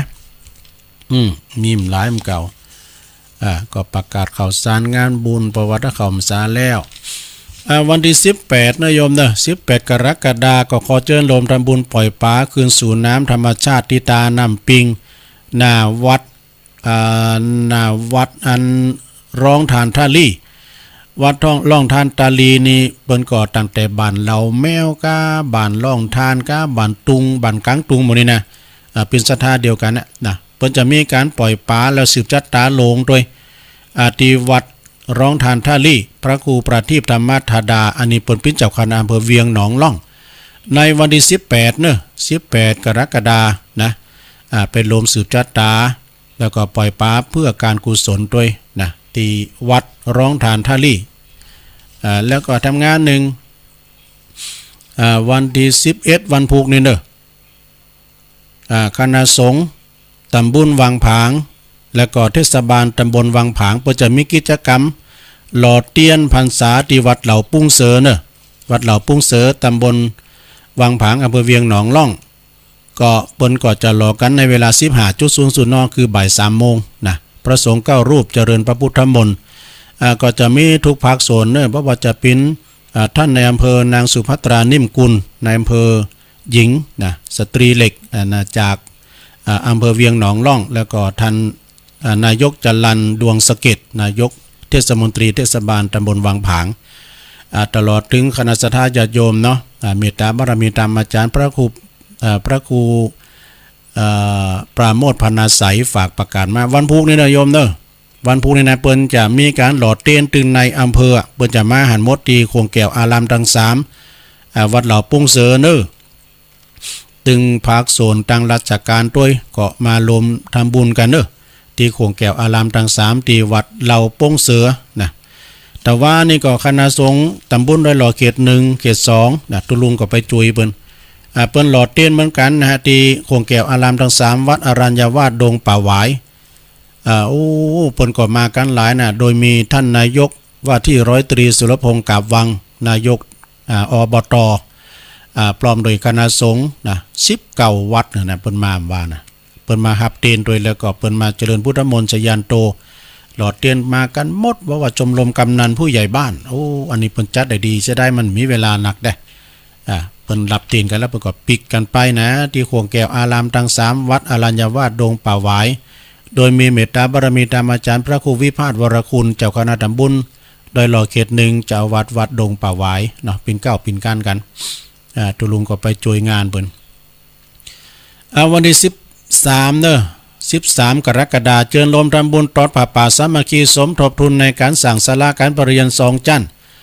ที่วัดหลังถ้ำตำบล2แควอำเภอดอยหล่อเนอะวันที่13กรกฎาคมก็เวลาก็ตั้งแต่9 โมงเป็นต้นไปนะเพิ่นมีหลายสายด้วยกันโดยท่านอาจารย์พระอาจารย์นรินทร์นะฝากประกาศมาแล้วก็อาจารย์นรินทร์นี่เพิ่นเป็นรักษาการเจ้าวาดโดยเมตตาบารมีตามนิมนต์หลวงพ่ออาจารย์พระครูสุเมธธรรมเสวีเจ้าวาดวัดม่อนฤาษีไปเป็นประธานตุลุงก็จะไปตานตุยเนอะวันที่13กรกฎาคมนะที่วัดหลังถ้ำตำบล2แคววันที่13เหมือนกันเนอะวันเสาร์ที่13นี่ก็ตั้งคณะศิษย์และก็คณะศรัทธาวัดศาลานะห่างดุ้งกันในวัดศาลาเนี่ยเพิ่นจะมีงานทำบุญ50วันของครูบาอินตาเนอะครูบาอินตานี่เปิ้นก็ละสังขารไปได้50วันวันที่13นี่เปิ้นจะมีการทำบุญถึงคณะศิษย์แล้วก็คณะศรัทธาถึงโมดถึงหลงถึงหลายทำบุญ50วันแล้วก็ทำบุญ100วันแต่มีเป็นระยะไปเนาะก็เชิญไปรวมทำบุญกันเนอะที่วัดศาลาเนาะของครูบาอินตา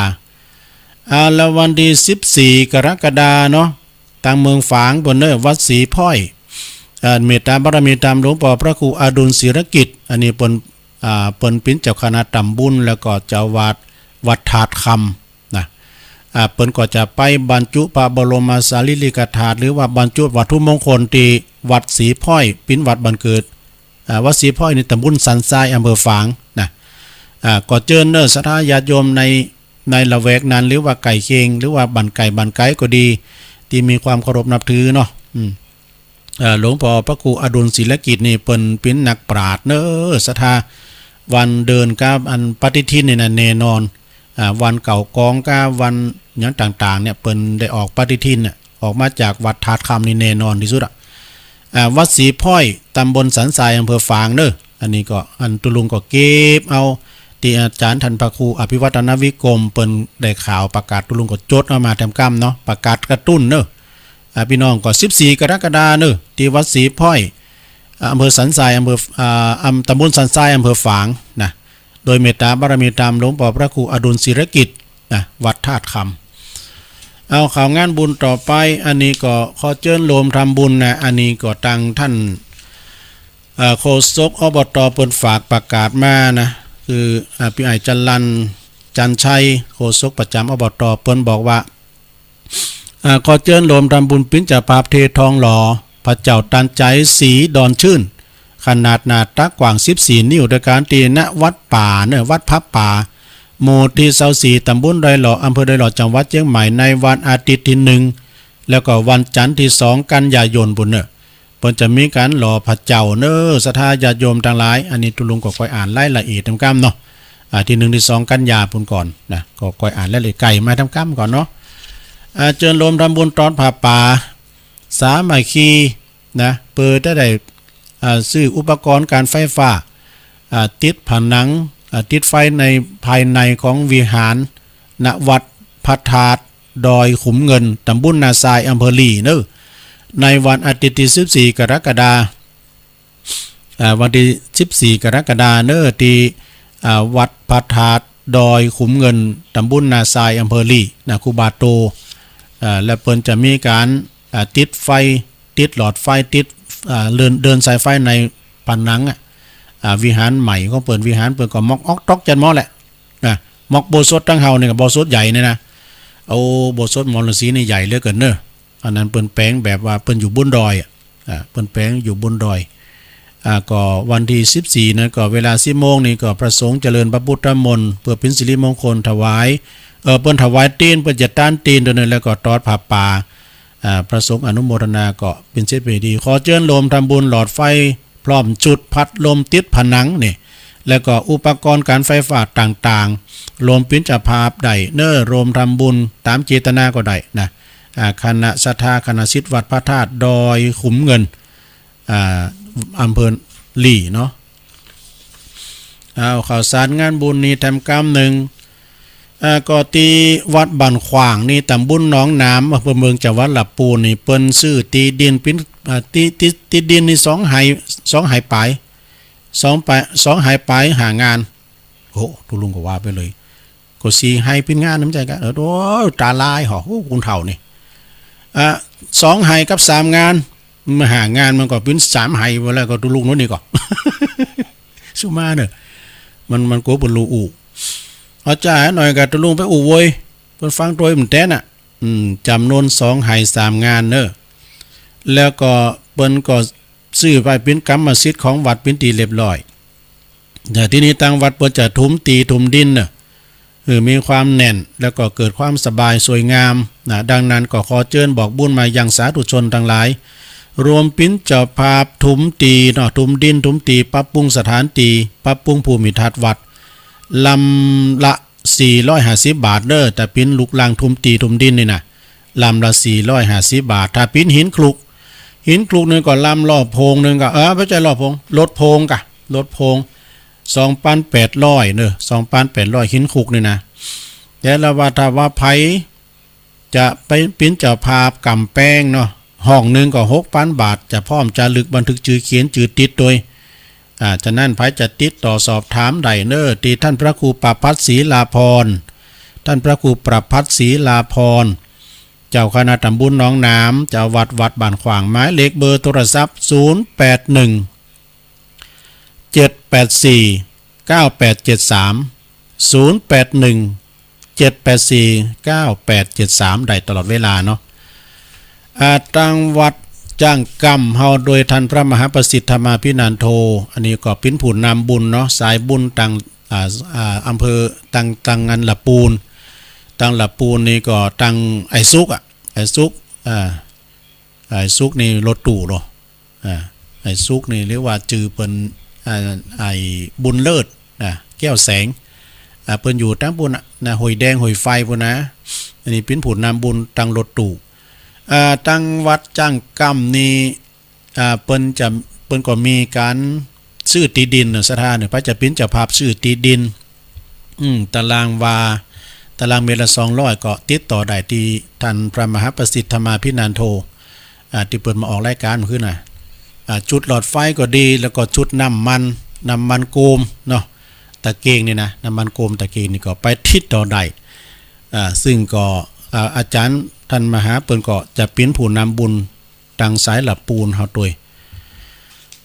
ตุลุงในวันนั้นก็คงจะได้ขึ้นรถของไอ้ชัยน้อยนะ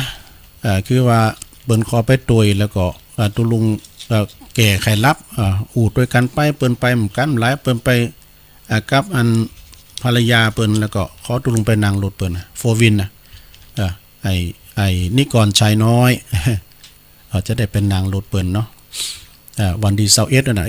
จะไปแอวเมืองฝางนะจะไปแอวเมืองฝางก็ไปแอวนั่นบ่อเศร้าว่าพระเจ้านี่จดไว้ทำอย่างนึงนะถ้าตกหลุนไปก็แหจดยังไงถ้าตกหลุนไปก่อนปิ้งยังได้ถ้าว่ามันเจ้ามันเต้นก็ผูกกดประกาศแถมนะ วันนั้นก็ลืมมาแล้วก็สดาญาโยมเฮาฟังกันนะเฮาปล่อยวันที่13นะ13สดาญาโยม13นี่เพิ่นจะปล่อยป่าติตาน้ำปิงหน้าวัดพระธาตุดอยหล่อเนอของโรงเรียนสองแคววิทยาคม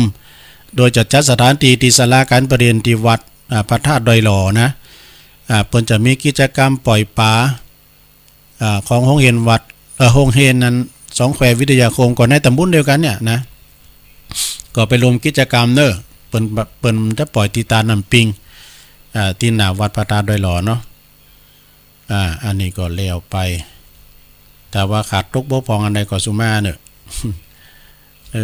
ก็มีแล้วกันวันพุกนี้แฮมเนาะ13เนี่ย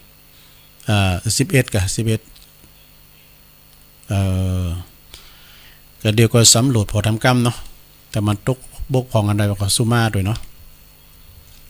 ซึ่งวันนี้ก็ตุลุงได้มาออกรายการเป็นเจ้าแหลกกำเดียวจะขอเปิดสายเจ้าให้หน่อยเนาะวันนี้นะ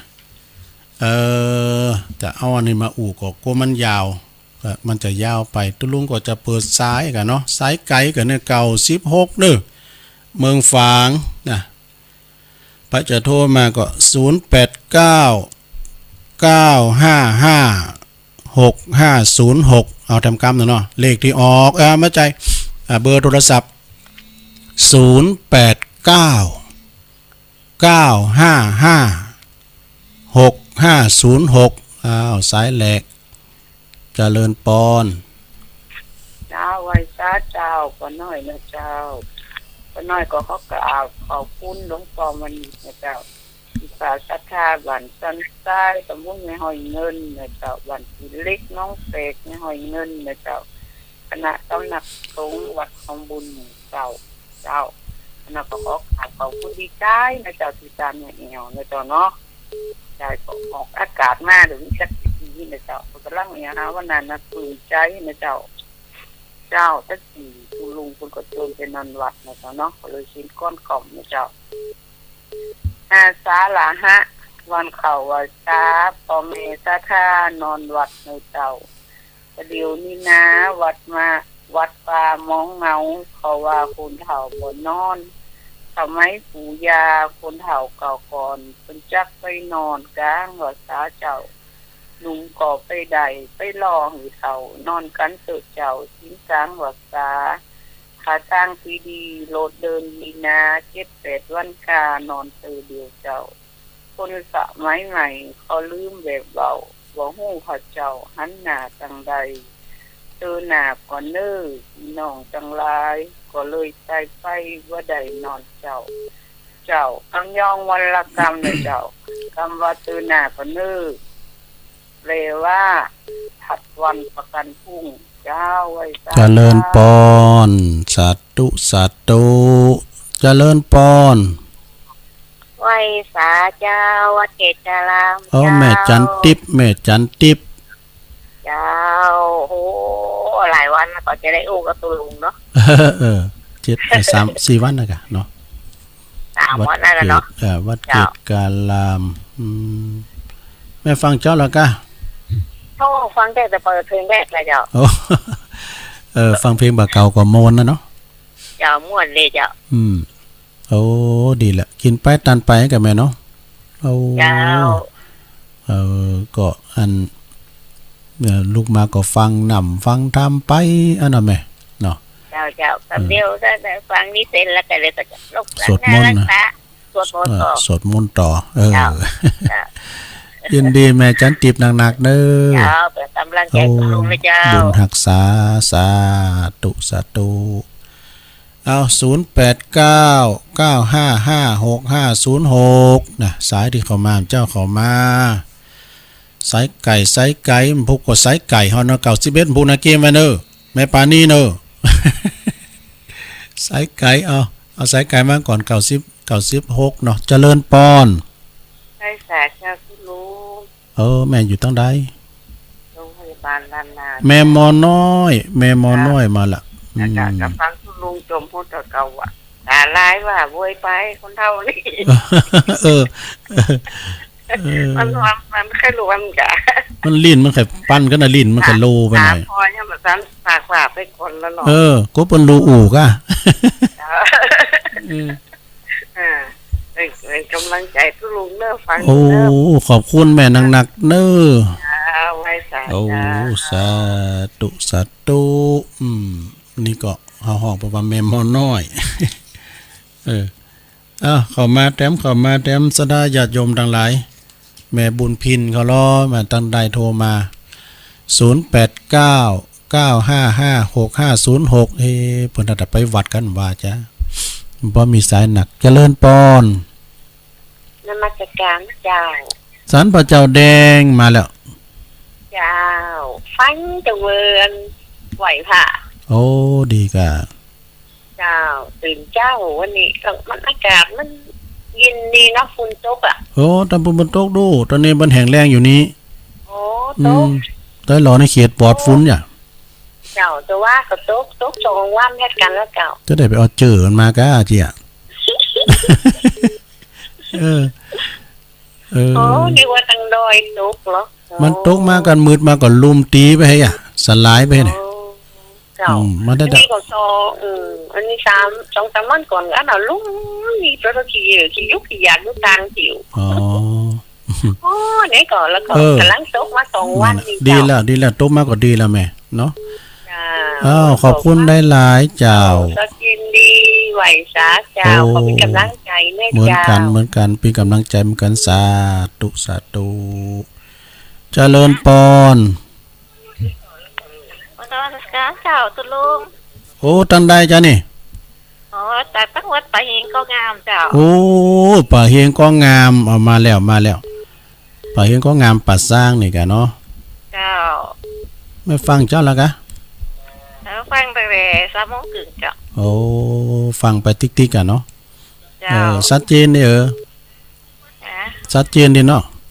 เจ้าชัดเจนดีเจ้าปุ่นก็โอ้พี่น้องป่าเฮงก็งามนี่หลายกับคุณหลายศรัทธาปุ่นกว้างบั่นกำนันแอดเข้าเนาะเจ้าขอบคุณนี่แม่นักๆเด้อเจ้าสวัสดีเจ้าสาธุป่าเฮงก็งามท่านอาจารย์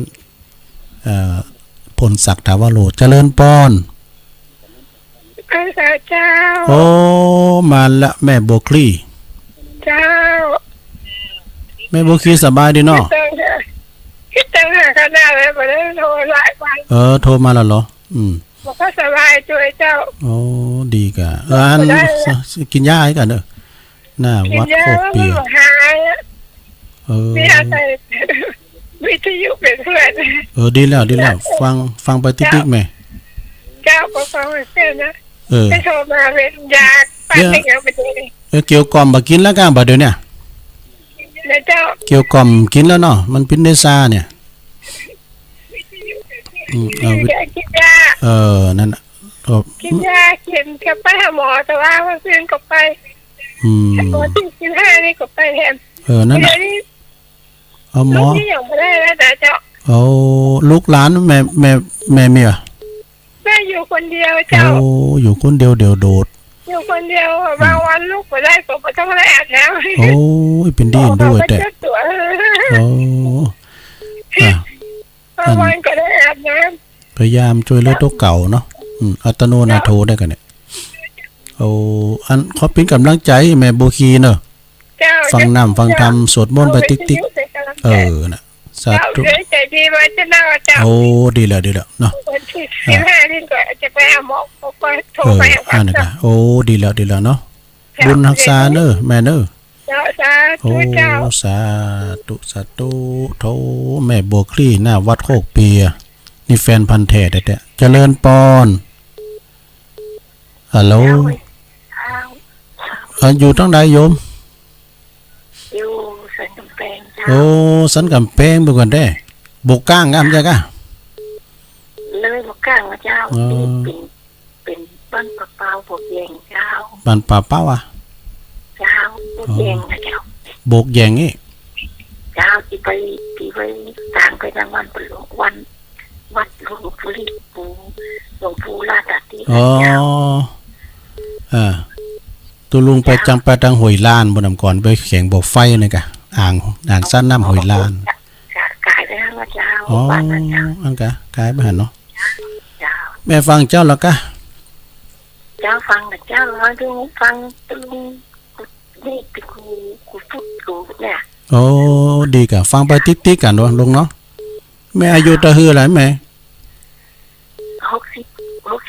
จ้าก็ยังหนุ่มอยู่ห้องอยู่ลูก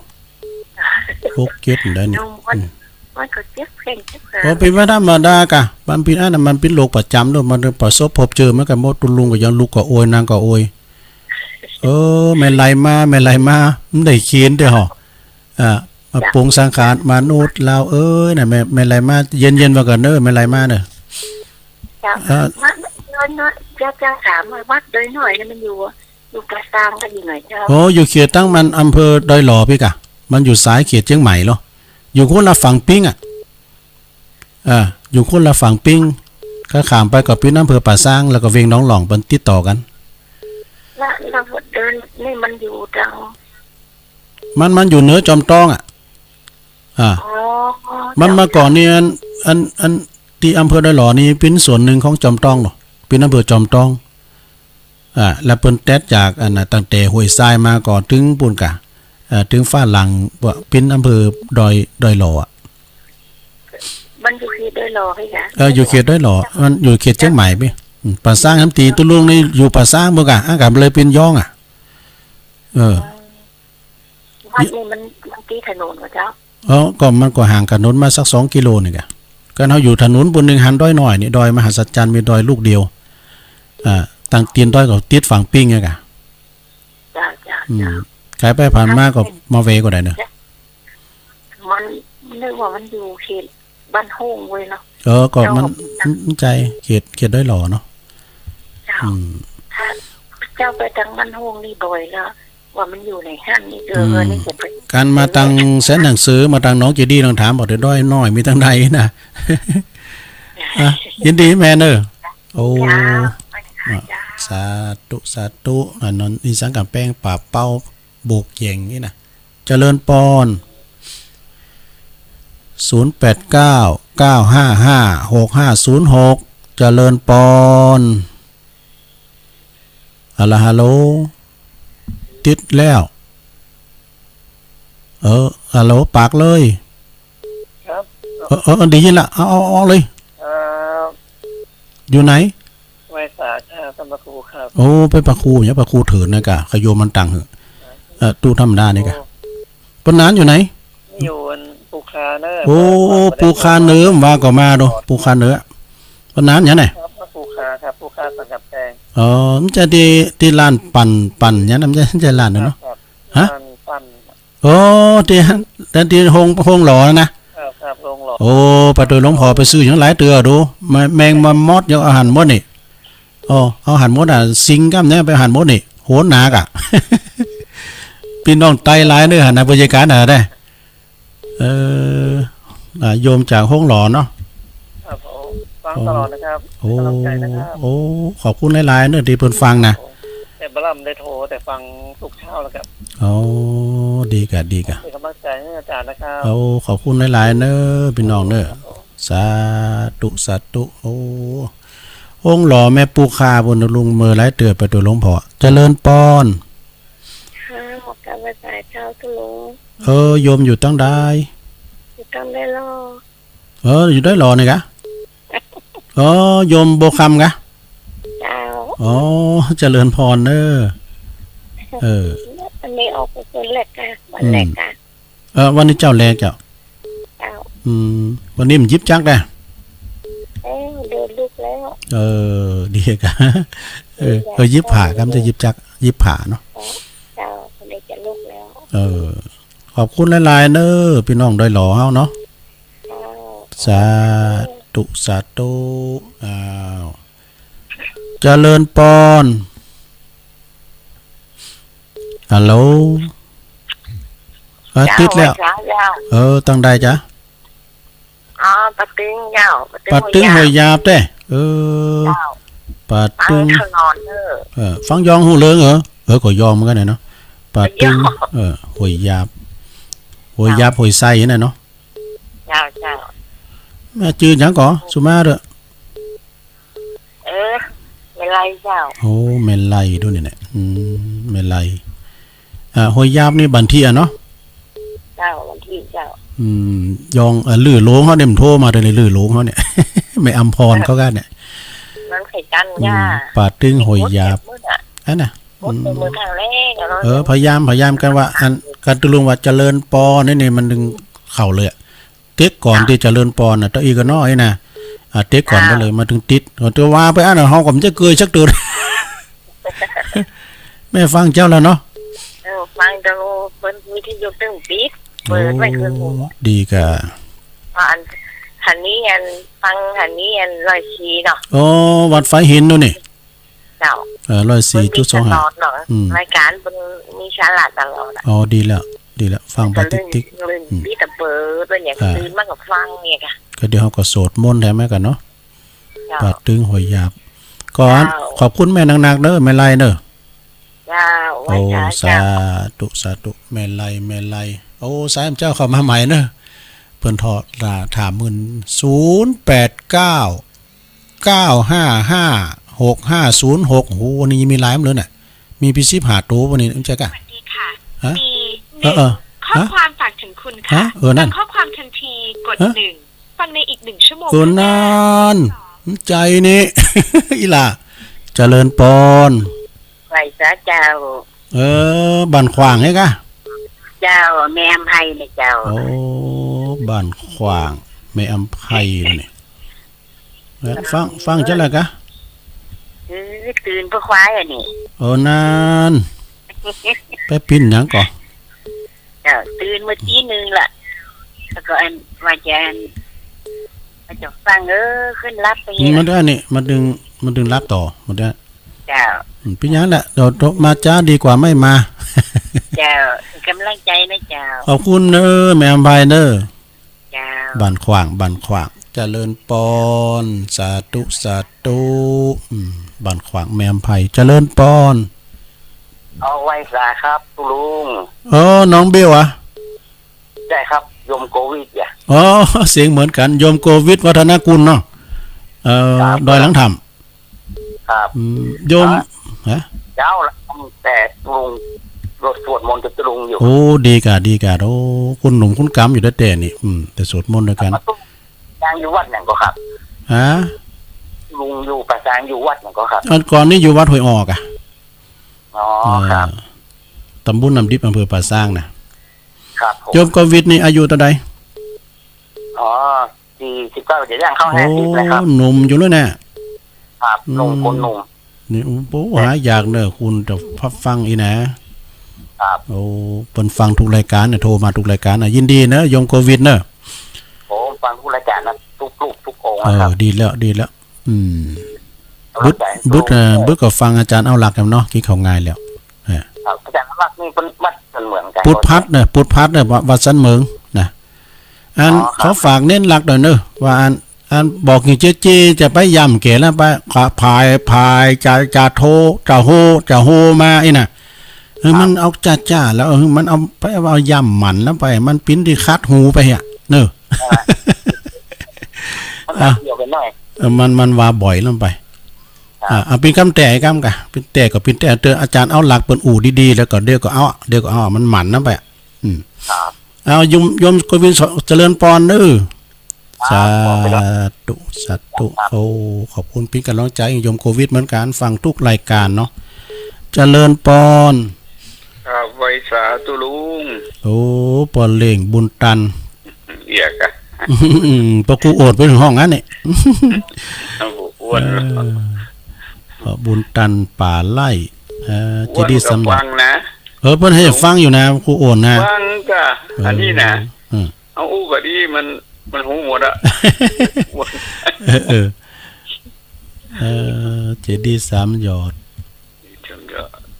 ฟังเจ้าแล้วเนาะครับฟังกับเจ้าแล้วนะท่านวันนี้แป้งได้เนาะวันนี้มาไปไหนเลยครับไก่ขาวสาแล้วนี้เนาะก็ยินฮะท่านไปฝังวะไปกะไปเมืองฝางไปต่อกันเนาะไปปะบุญตันกับเมื่อเนาะเดี๋ยวขอบคุณเนอะปะบุญตันเนอะพ่อเลี้ยงบุญตันไปพิจมูกเดียวกันปะครูโอนดูจะไปห้องพ่อห้องปะบุญตันห้องพ่อเลี้ยงไอ้เนอะตัวลุงเนี่ยเปิ้นบอกอันดูเจริญปอนแม่อยู่ไหนเนี่ยลำปางที่เจ้าพุทโธนครลำปางเขลังนครเมืองรถม้าแม่ชื่อหยังแม่ชื่อนวลศรีเจ้านวลศรีอ่ะนวลศรีดีกะอยู่อำเภอหยังอยู่อำเภอหยังอำเภอแม่ทะเจ้าโอ้แม่ทะรู้นี่ได้ระหว่างก็ค้ากับแม่หมอโอ้นั้นแม่ฟังคืนไหนได้ยินไกลฮะ104อ่ะคืน96กับ104กับฟังโอ้ฟังได้ถึง2 คืนได้ดีกะโธข้ามดอยนางข้ามดอยคุ้นตาลพุ่นแจ่ห่มวันนี้ก็ได้ฟังบ่กะแจ่ห่มกะแม่ทะนี่มันไปตังปุนกะแม่แม่ทะนี่ไปตังงานแม่พีกมั้งกะบ่ถึงเจ้าบ่ถึงมันระหว่างเกาะคากับไปตังปุนเนี่ยเนาะอันนั้นมันเถินนี่เนาะอันนั้นมันเถินพุ่นนี่เจ้า นั่นเลยไปเจ้าเอาขอบคุณแม่ซีโนนางๆเนอะแม่นนทรีเนาะจำนนทรีฟังตลอดเลยเจ้ามันกระทั่งแต่เริ่มต้นมาแล้วเจ้าโอ้ดีแล้วต้นใดตุใดเนาะไม่ระวังถึงเวลาแล้วมันก็นอนมาแล้วแม่น่ะเอาขอบคุณแม่นนทรีหลายๆเนอะสาธุเนาะสาธุโอ้เปิ้นอยู่แม่ทะลำปางบ่นั่นเนี่ยเนาะจัดไก่เนี่ยทรายเฮาเนี่ยนะเจริญปอนยังไม่สาเจ้าทุโลโอ้อันนี้พี่น้องบ้านไก่แม่สายทองเจ้าคนทุโลเหมือน70,000เด้4 วันเจ้าฟังคนโทรก็โมนแล้วก็สิอยากเลยโทรแม่น่ะติดตามเจ้ากำลังใจทุโลนะโอ้ขอบคุณแม่ซิดแม่สายทองหลายๆเน้อตัวแตนหอยการไปอยู่นอกทุโลเนาะเจ้าไปกันสาธุอันนี้นี่ปดโอ้เปิ้นห้องเพลงปูนคืน106พระบาทเปิ้นพระพุทธองค์เจริญปอนเอา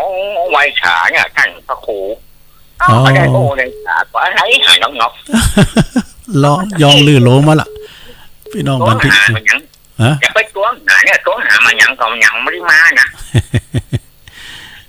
นั่นยังไงโดนี่อาการมาเห็นกายมันนอนอยู่เปรกำเดียวเจ้าหมูเดียวกับมันทิ้งอย่ามาสบายอย่างตู้แน่ลำปามาตัวได้อย่างทุกเจ้านี่บทเพื่อหัวหน้าพักคุณขี่ข้านอย่ามาเจ็บใจแล้วเลยอ่ะไปอยู่การข้านนี่ไปอยู่วัดได้บ้านเนี่ยยังrồi ở mừng quạt con này má còn má nhắc ở má cày có cày hà lép á mú hà lép đi lốn bàn thị mày dẫn hả má nó cố háปล่อยวัดให้มันนี้ไงน่ะกะพยายามตัวลุงนี่อันแต่กะมันเขาโค้หางปล่อยวัดแมวโลนเกิดลูกเป็นสีจูหาจูบนนี่โอ้แต่กะพอตัวถึงวันนี่นี่มันปล่อยวัดบนนี้ใส่กระสอบมันปล่อยวัดเนาะเตี้ยวขึ้นดอยนักวันนี้พอโลเนี่ยเดินเป็นแถวขึ้นมามันยังก็ไปไว้ที่วัดทั้งหมดแหละแม่เนาะตะก่อน4-5 ปีมานี่ก็ล้านกว่าโบสถ์อายุ20 ปลายเนาะคือถึงนี้เนาะก็เด็กกันขาโบสถ์ก็ถึง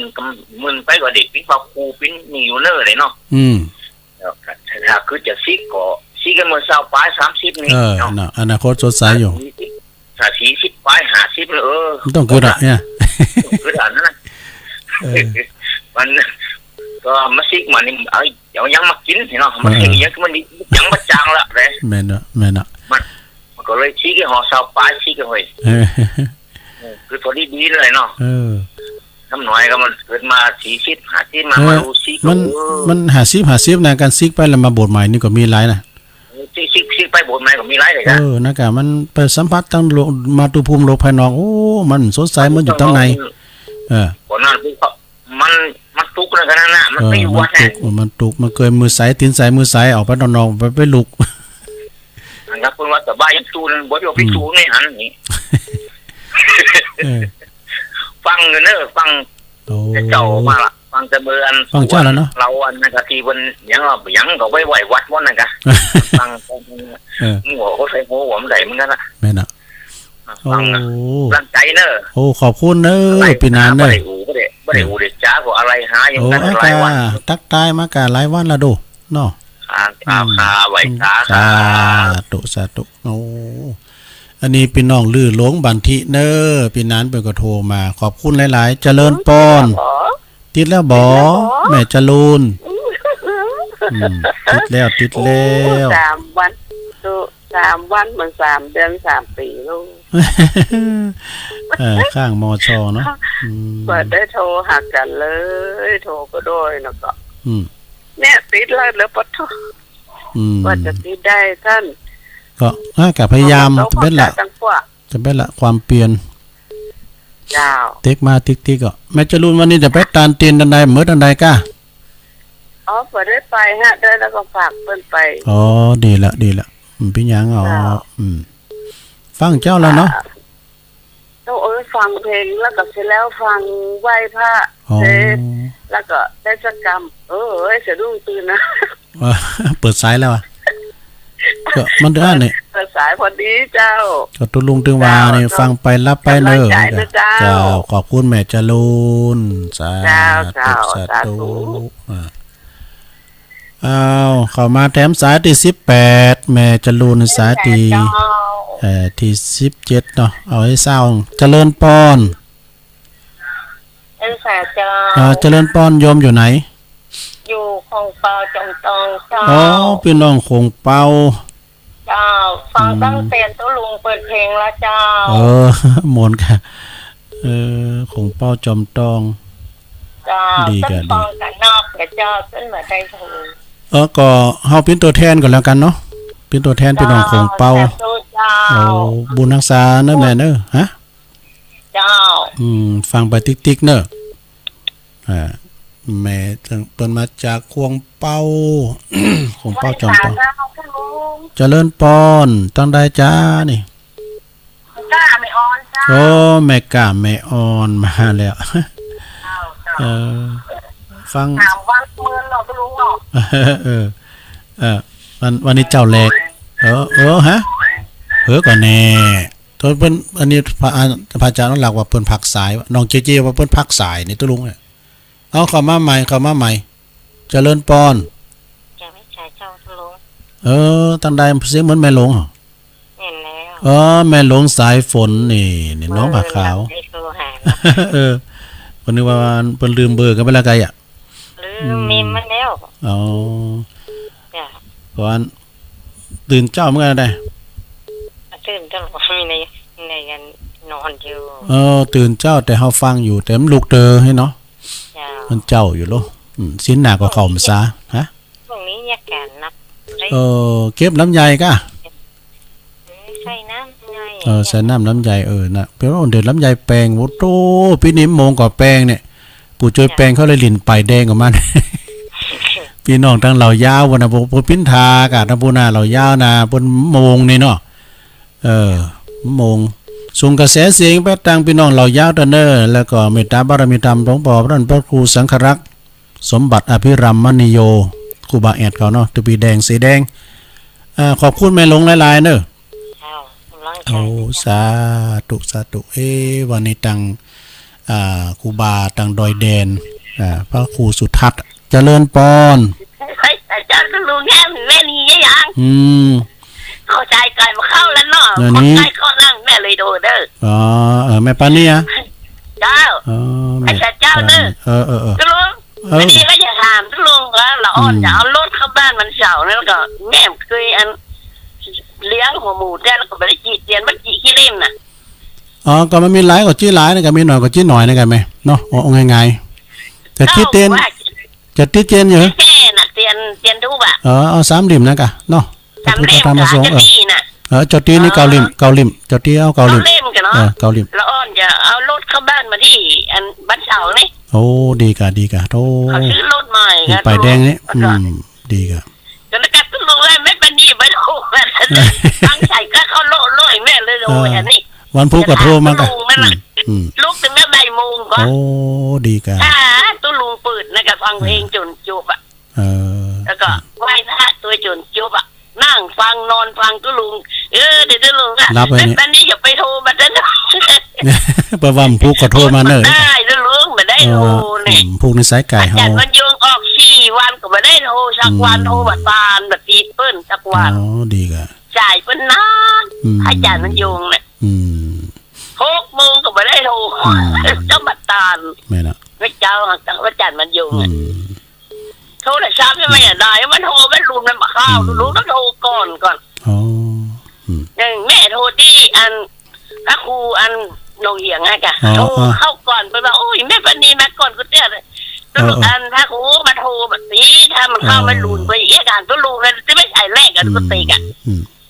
ก็น่ากะติดแล้วก็ดีแล้วขอบคุณแม่ปานี่หลายๆเนอะไว้เจ้าเนอะทางนี้บัดนั้นด้วยลุงเนอะเจ้าคือจ่ายไปเข้าจะจบแล้วเนาะจะจบน้ำสายสุดท้ายเจริญปอนไว้สาครับโอ้ปิดท้ายรายการผู้ก็โทรมาทำใหม่เนาะอันนี้ตั้งใดจ้าป่ะจะนี่มันอาจารย์ประเสริฐ ประเสริฐสิริอ๋อดีกะเบิ่นแล้วบ่ได้โทรก็โทรมาฟังเจ้าละก็ตื่นเจ้าเหมือนกันได้ครับฟังเจ้าแล้วเอาละบุญตาลทุนดีละก็ขอบคุณประบุญประเสริฐหลายๆเนอะครับประเสริฐหยุบแก้วสิริมังคลาจารย์ตีนด้อยหนิ่มใจไกเนาะสาธุโอ้ประเสริฐนะเป็นได้สุดท้ายเป็นเบอร์สุดท้ายนึกปิดท้ายรายการแต้นก่อนพุกมาทำไมเนอะพี่น้องสตาก็อันผู้ก็ไปละความเป็นโทรไปจะไปหน่อยใจเนอะมันได้หับนี่นะผู้ก็ตั้งใจทำไมขอโทษสายก่อนเพราะว่าจบเวลาละท่านมหาเปิ่นจะสวดมนต์ละ1สายใหญ่หน่อยกัดนัดเด้อ2แม่จันติบวัดเกตกาลามสายที่3ก็แม่มอน้อย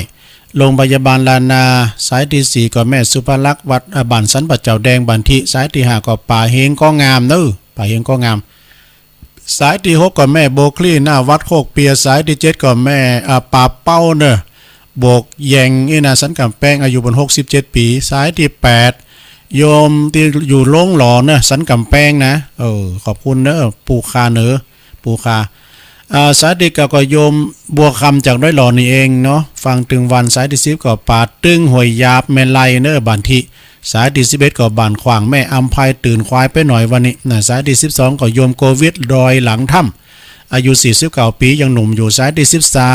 13บริเวณบุญตานป่าไร่จิดีซ้ำยอสายที่14ก็แม่นวลศรีบ้านแม่ทะปุ่นเนอลำปางกูนะอำเภอแม่ทะสายที่15แม่สายทองทันยะแก้วตัวแทนหน่วยการสายที่16ก็พี่น้องลื่อโลงเฮานะบันทินะพี่น้านี่เปิ้นโทรมาฟังประจำสายที่17ก็แม่จรูนข้างมชสายที่18ก็โคงเป้าจอมตองสายที่19แม่ก้าแม่อ่อนเนอฟังถึงวันสายที่20ก็แม่หลวงสายฝนบันน้องผาขาวในหลายปิ้งนิ่มได้สายที่21ก็แม่ปราณีสุดที่นั่นตุนพึ่งน้องหล่องสายที่สุดท้าย22ก็ปอเศษหยุบแก้วนะปอเศษนี่ก็อยู่สิริมังคลาจารย์ขอบคุณกูเสงกูสไตล์เนอวันพุกปักกันใหม่เนอโยมเนอเวลาเดิมเนาะวันนี้ตุลุงนำรายการจากลาสตาไปก่อนเนออยู่ดีมีสุขเหมือนกันจุโคนจุดตันจัตตารโรธรรมาวัฏตันติอายุวันโนสุขังปะลา